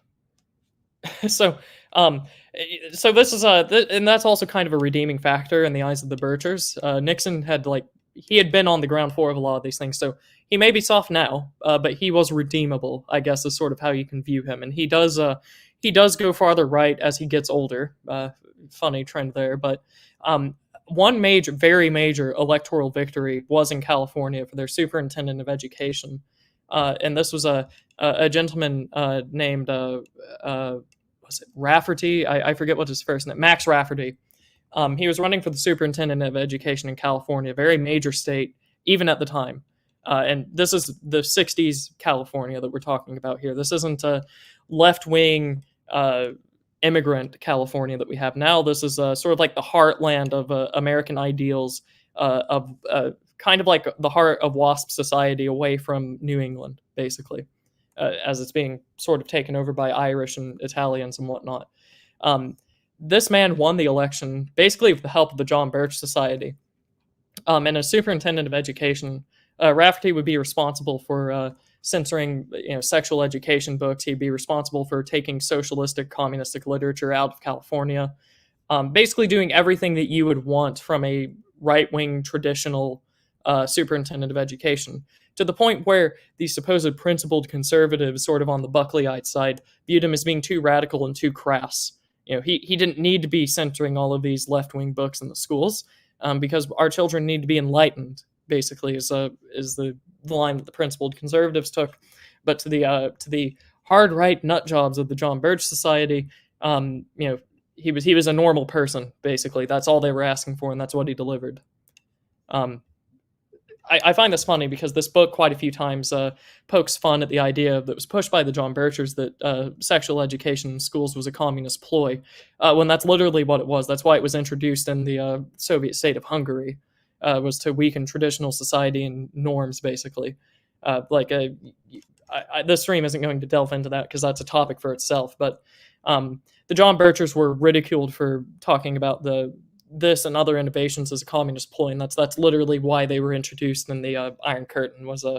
It was a communist tool in order to weaken traditional structures like the church and monogamous relationships and whatnot else. So Rafferty was, of course, against that. Flows into maybe one of the other points I wanted to touch on in this stream, and that is that the John Birch Society, a lot of their success came from their really, I would say, very deft use of their women members, who are almost always wives or homemakers or something like that. These people are a huge asset and make a huge difference in terms of the John Birch Society's reach and push and ability to influence policy. And this is something I think that you see a lot of, like, even in the book, the author gets kind of like squeamish, where he's kind of talking about, like, well, I don't want to be, it's totally understandable. And of course, if it's their choice, but, they were still a part of the patriarchy or whatever, which is bad, blah, blah, blah. But you can kind of tell, like, there's a certain, like, he's deeply uncomfortable going after them the way that he would go after, any of the white straight males that he does in the book. And I think this, we might say, I mean, I don't know, it depends on how conspiratorial you want to look at this, but I think that it's not entirely a coincidence that you do have this massive push in the late 60s, early 70s for the breakup of the traditional family, because the traditional family, not only the husbands, but the wives, make a huge difference in the John Birch Society's ability to succeed and to influence policy. And they really do deserve a lot of credit in what the John Birch Society was able to accomplish. Right, and so this comes to an interesting idea in the modern day, is that two things. Should the women be mobilized, and do we even have the women anymore, like this strong contingent of housewives and the classic WASP wife and mother who's like the leader of various different social organizations within the town? Does that demographic really exist anymore to be utilized in the way it was by the Birchers and these other right-wing movements? Because this is where the demographic did objectively trend during this era. Housewives and mothers that were respected in their community trended towards the John Birch Society, and that's part of the reason for their success, as Mr. Brooks mentioned. Mr. Brooks, it is. I think it's no question. Does that demographic exist today, and is that a path to actually accomplishing much? Well, it's kind of complicated. Like, does it exist? Sure, I think it definitely still exists. Does it exist in the numbers that existed in that era? No, absolutely not. I mean, if you look at the maps of, and there are ways to dive into this, even like the maps of how married women vote versus how unmarried women vote, right? Like, there's a huge gulf there. And then when you control for something like race, the gulf gets even bigger. But I think there is a sense that we can say the real lesson here is not necessarily about how one would try to mobilize women in a political movement. It's more about understanding that the conditions on the ground, the way that people live their lives, has a very concrete effect on what policy what you're able to do, like the hard constraints you're under. And that the left's victories against the family and against traditional society have made the ground for them a lot easier to win. And that's something that we have to realize in terms of understanding what we're even trying to accomplish in terms of policy, when there is a right-wing correction, that it is not sufficient for you to simply, I just want like these policies through. You have to fundamentally transform the ground that everyone lives in to favor your political economy. This is the real lesson, I think, of this particular insight that he gets in the book.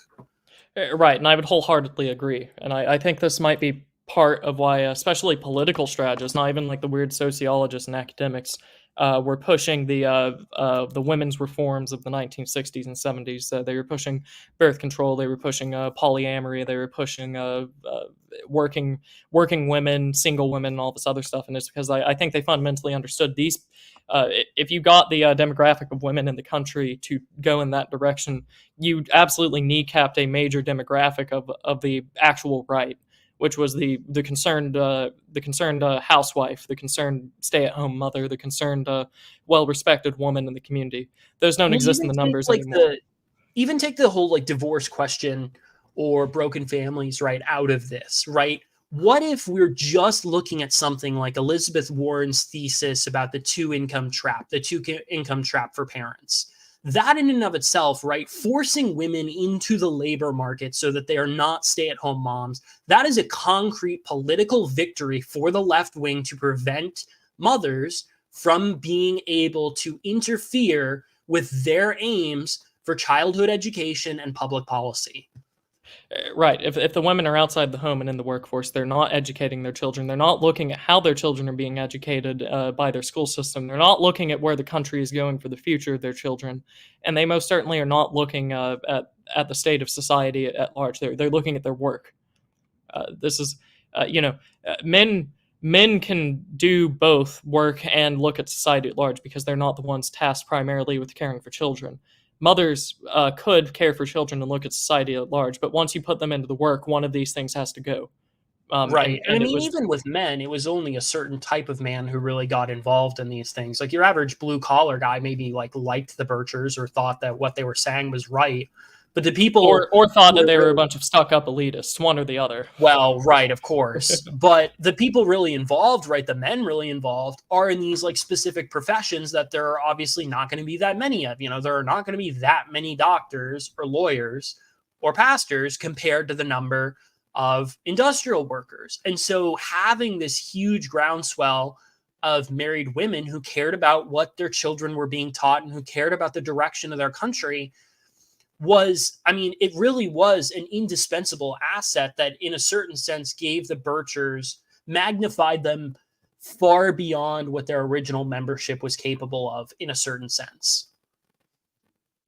So I think that's a good treatment of the question of women in politics, especially on the right, given the limited amount of time that we have.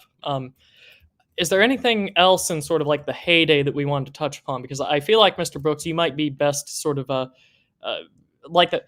Just before we get to the end here, I'll just give everyone a brief summary.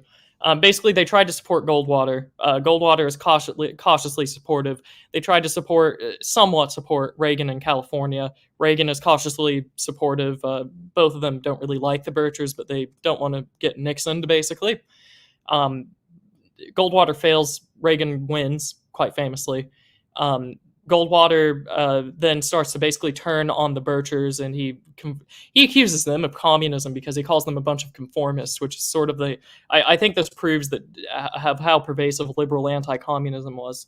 Communism wasn't the destruction of traditional society and ordering the economy by bureau. To them, communism was conformity and being like other people. You had to show your differences, very much a liberal anti-communist position that infected the GOP. And then Yeah, I Reagan mean, I just think you can completely see drops the from that ball. how Goldwater got himself to supporting gay marriage, for instance. Right, and I don't know why the Birchers really supported him to begin with, because he was an establishment. He was marketed as a hardliner, but even during the integration things, he was talking about the need for like federal anti-discrimination laws. I think this might be a case where the Birchers might have dropped the ball. But anyways, Reagan gets into power, and he basically just sidelines the Birchers. He drops the ball on every social issue that comes his way. Sometimes he gives them a little bit of red meat, but he definitely is not like a Rafferty character that we were talking about earlier. And to be fair, a lot of these criticisms echo what a lot of dissidents and new right people will criticize Reagan for. So this isn't even necessarily new. And then you know, we get a cycling out of leaders. Birch is no longer the leader of the John Birch, or not Birch. Welch is no longer the leader of the John Birch Society. That's basically what happens in this interim, where the Republicans are firmly out of power, and then the organization is sort of split as to what to do. Do they just become an arm of the GOP?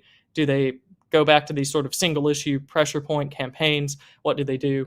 Mr. Brooks, I think that sort of set the stage there for how do we cap off the story, because I know that you're probably running out of time a little bit. Is there anything else we should touch on in sort of the interim? Well, I think we can very briefly say that it seems obvious that Richard Nixon, in his presidency, in his attempt to provide a sort of genuine right-wing presidency, was cooed.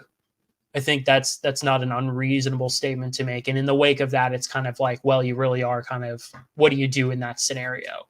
The Birchers do seem very sort of confined to that period, right, of the 50s through, I would say, maybe the end of the Nixon administration. Because as much as like the author tries to kind of say like, oh, well, Reagan was kind of a Bircher, but really I mean, you can see from his policy that he isn't, and even the author is only, I would say, like half-hearted in making that connection.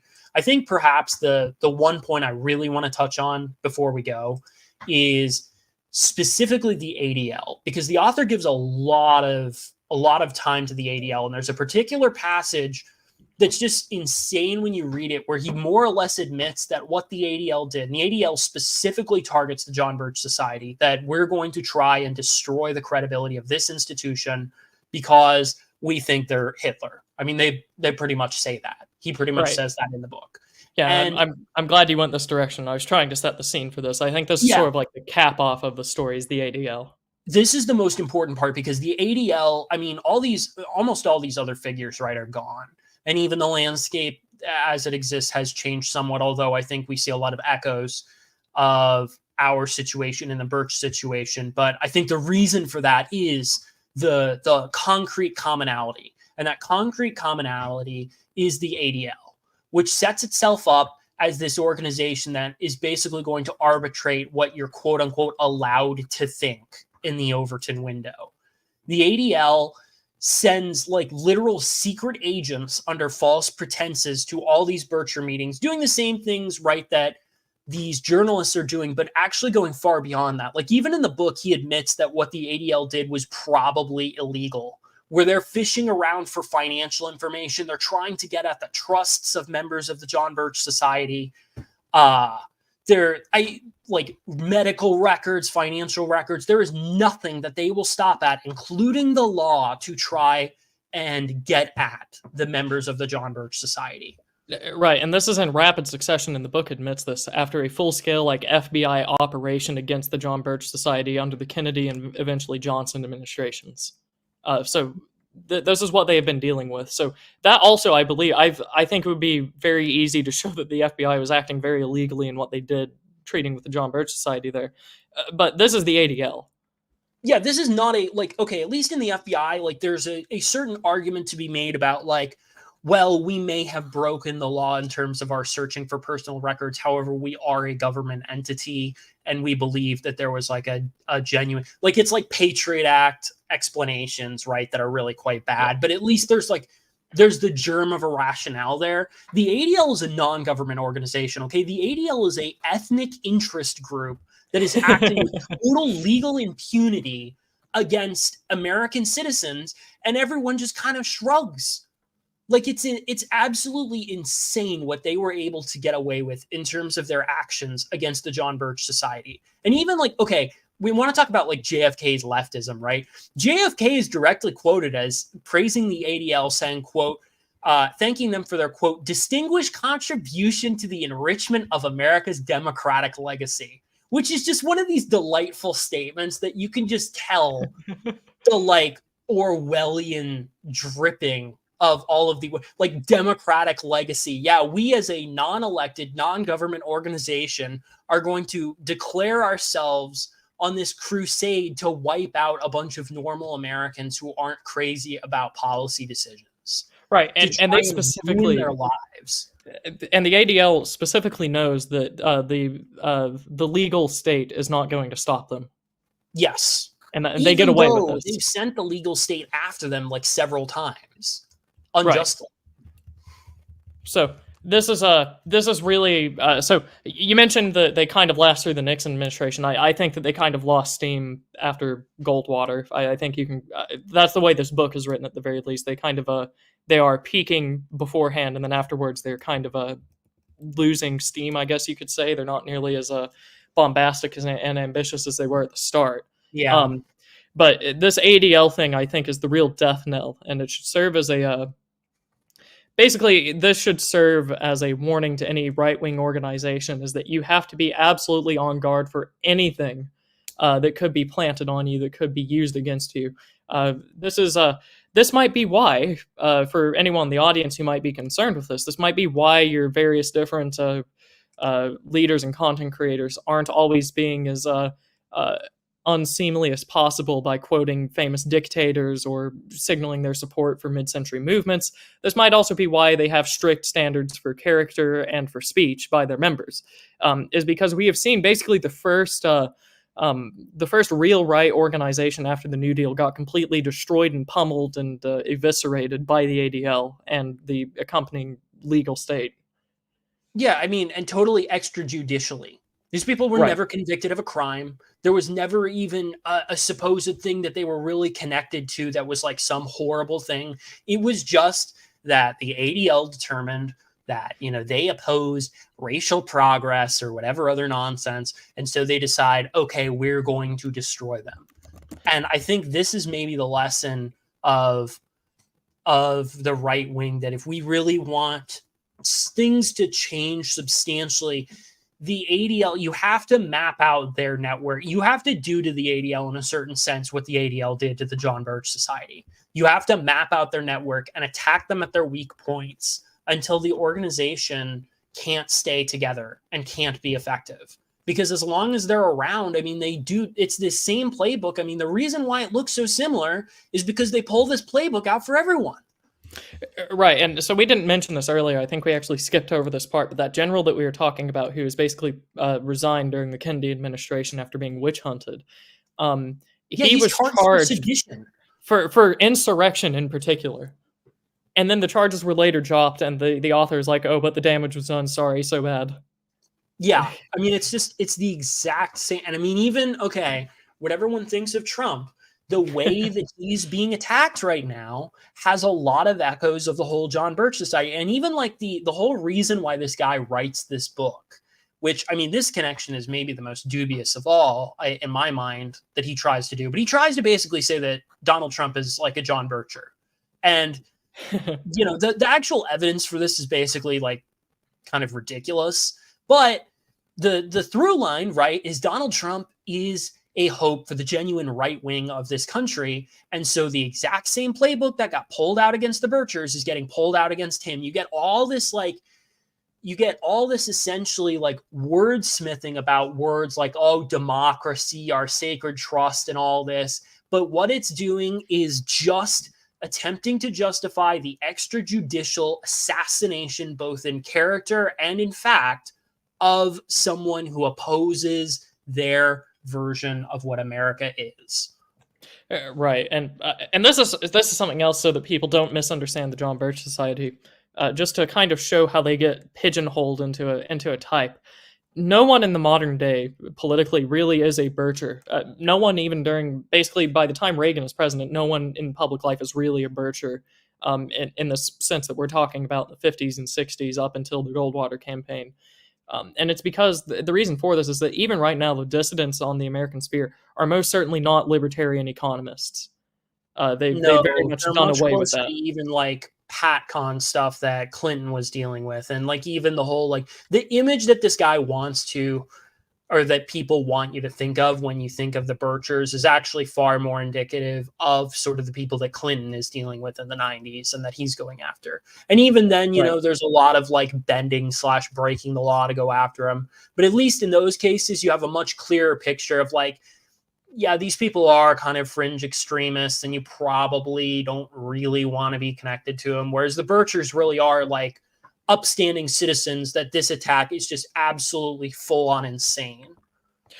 Right, and I think much to the disgrace of the dissidents right now, I think they economically and societally tend to gear towards like what the integralists believe about economics and about society, which I don't know, maybe that might be an operation against any sort of actual dissent by this sort of That's a whole integralist. nother stream that I could do with Ryan, is talking about what the integral, like the new. It's genuinely my belief that a lot of these guys, these are the new William F. Buckley. It's the new, this is what you're allowed to believe if you want to be a right winger. Yeah, I mean that fits the archetype down to a T. What the dissidents are dealing with right now, these integralists, who some of which have like intelligence states connections, who are in William F. Buckley's institutions, and they're basically pushing this very economically paternalist and then socially sort of moderate right thing onto dissidents, which is a very much an innovation, if you will. Even Pat Buchanan is not nearly as interventionist as a lot of these integralist types are. Pat Buchanan sounds more like a Bircher, I think, than anyone that we have alive today. Well, and what's deeply ironic too about him is like their economic policies are pretty much exactly what the Birchers would have called communist 70 years ago. Well, yeah, yeah. So, I think that this might be. I hope that this stream has ginned up interest in the John Birch Society because, as I alluded to at the beginning of the stream, it might be necessary for Mr. Brooks and I to go chapter by chapter at the Old Glory Club, really discussing this because we had to really glance over a lot of minute details and quotes from this book as well. That might be something that we'll really focus on if we go chapter by chapter, that are not just pertinent to society today, but also organizations that we're all engaging in, like the Old Glory Club, which Mr. Brooks and I are a part of.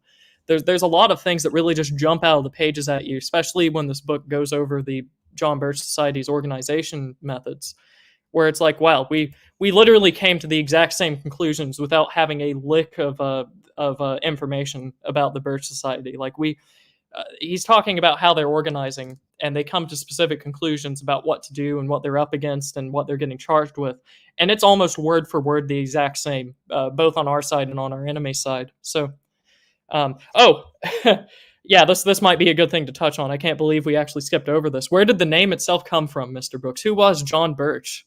Okay, so this is an interesting story. Senator, what was his first name? Noland is his last.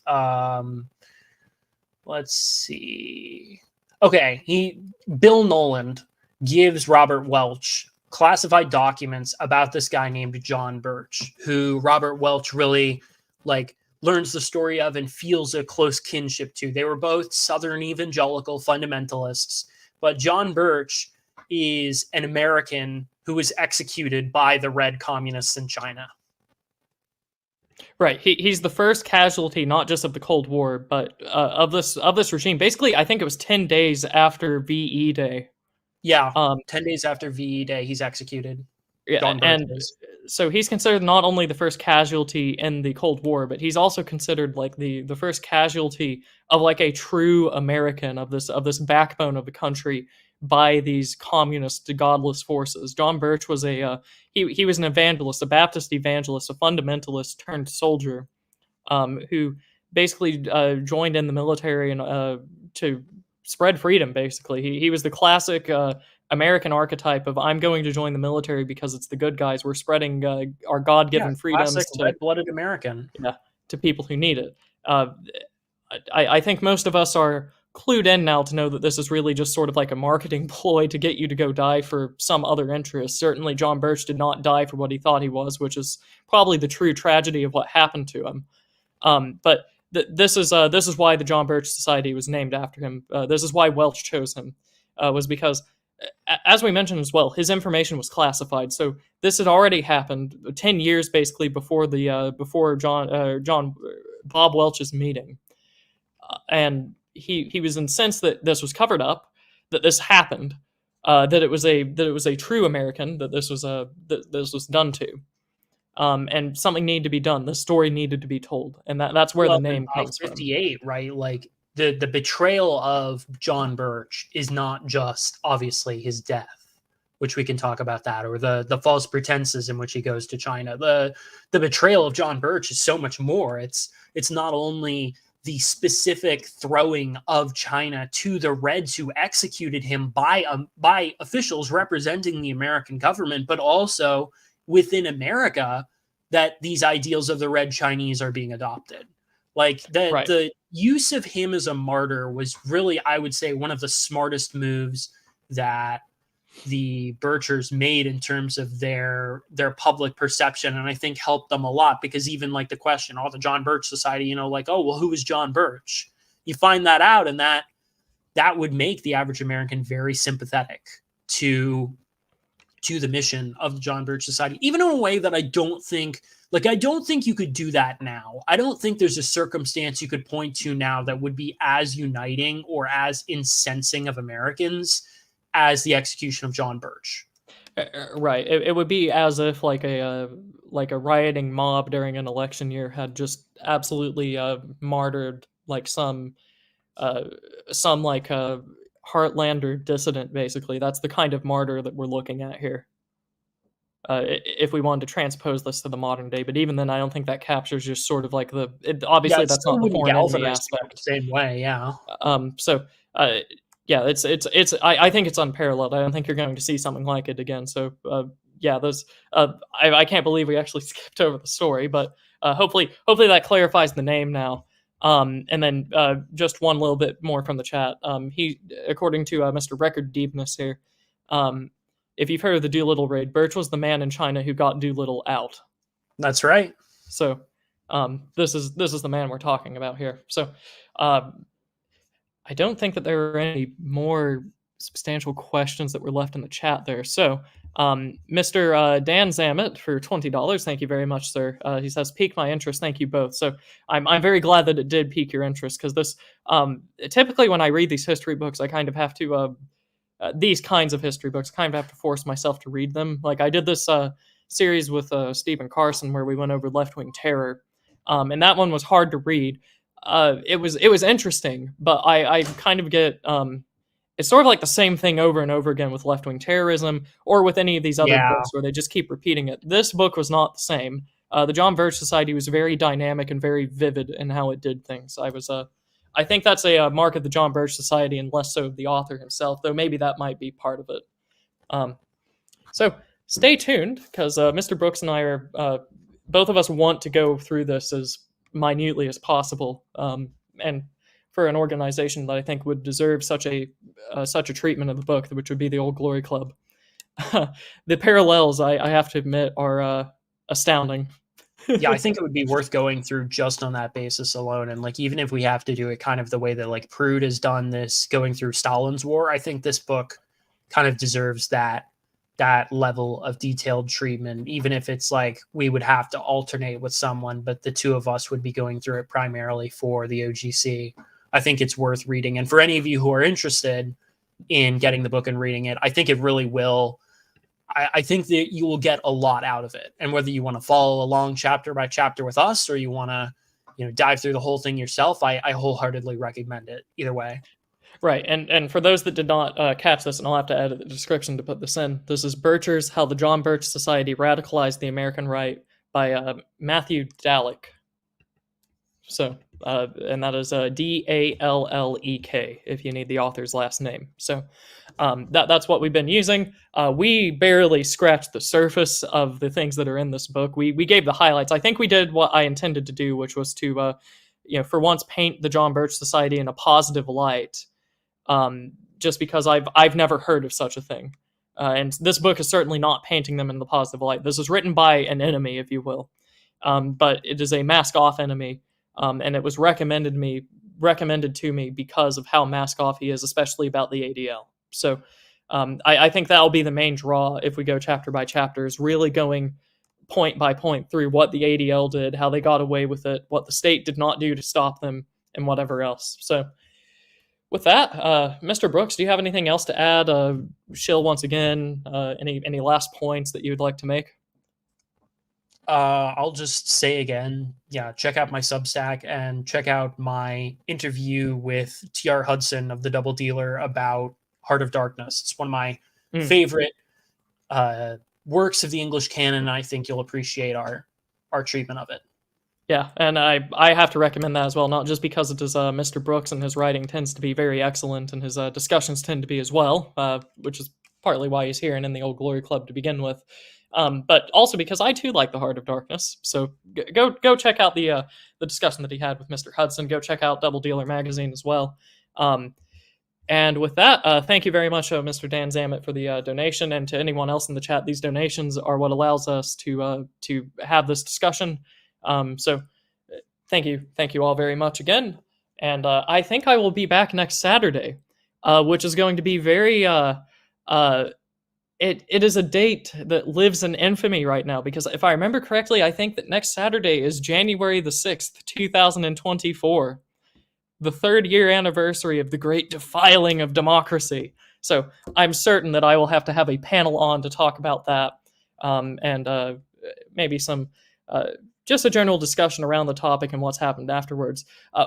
One might even find a lot of similarities of what happened on January 6th and the aftermath, with what we've discussed today about how people were being charged with insurrection for basically just holding dissident opinion. So that might be a good segue next week. So I will see you all then, and hopefully, hopefully everything will be right on time next week as opposed to this week. So have a good rest of the day, everyone, and I will see you all soon.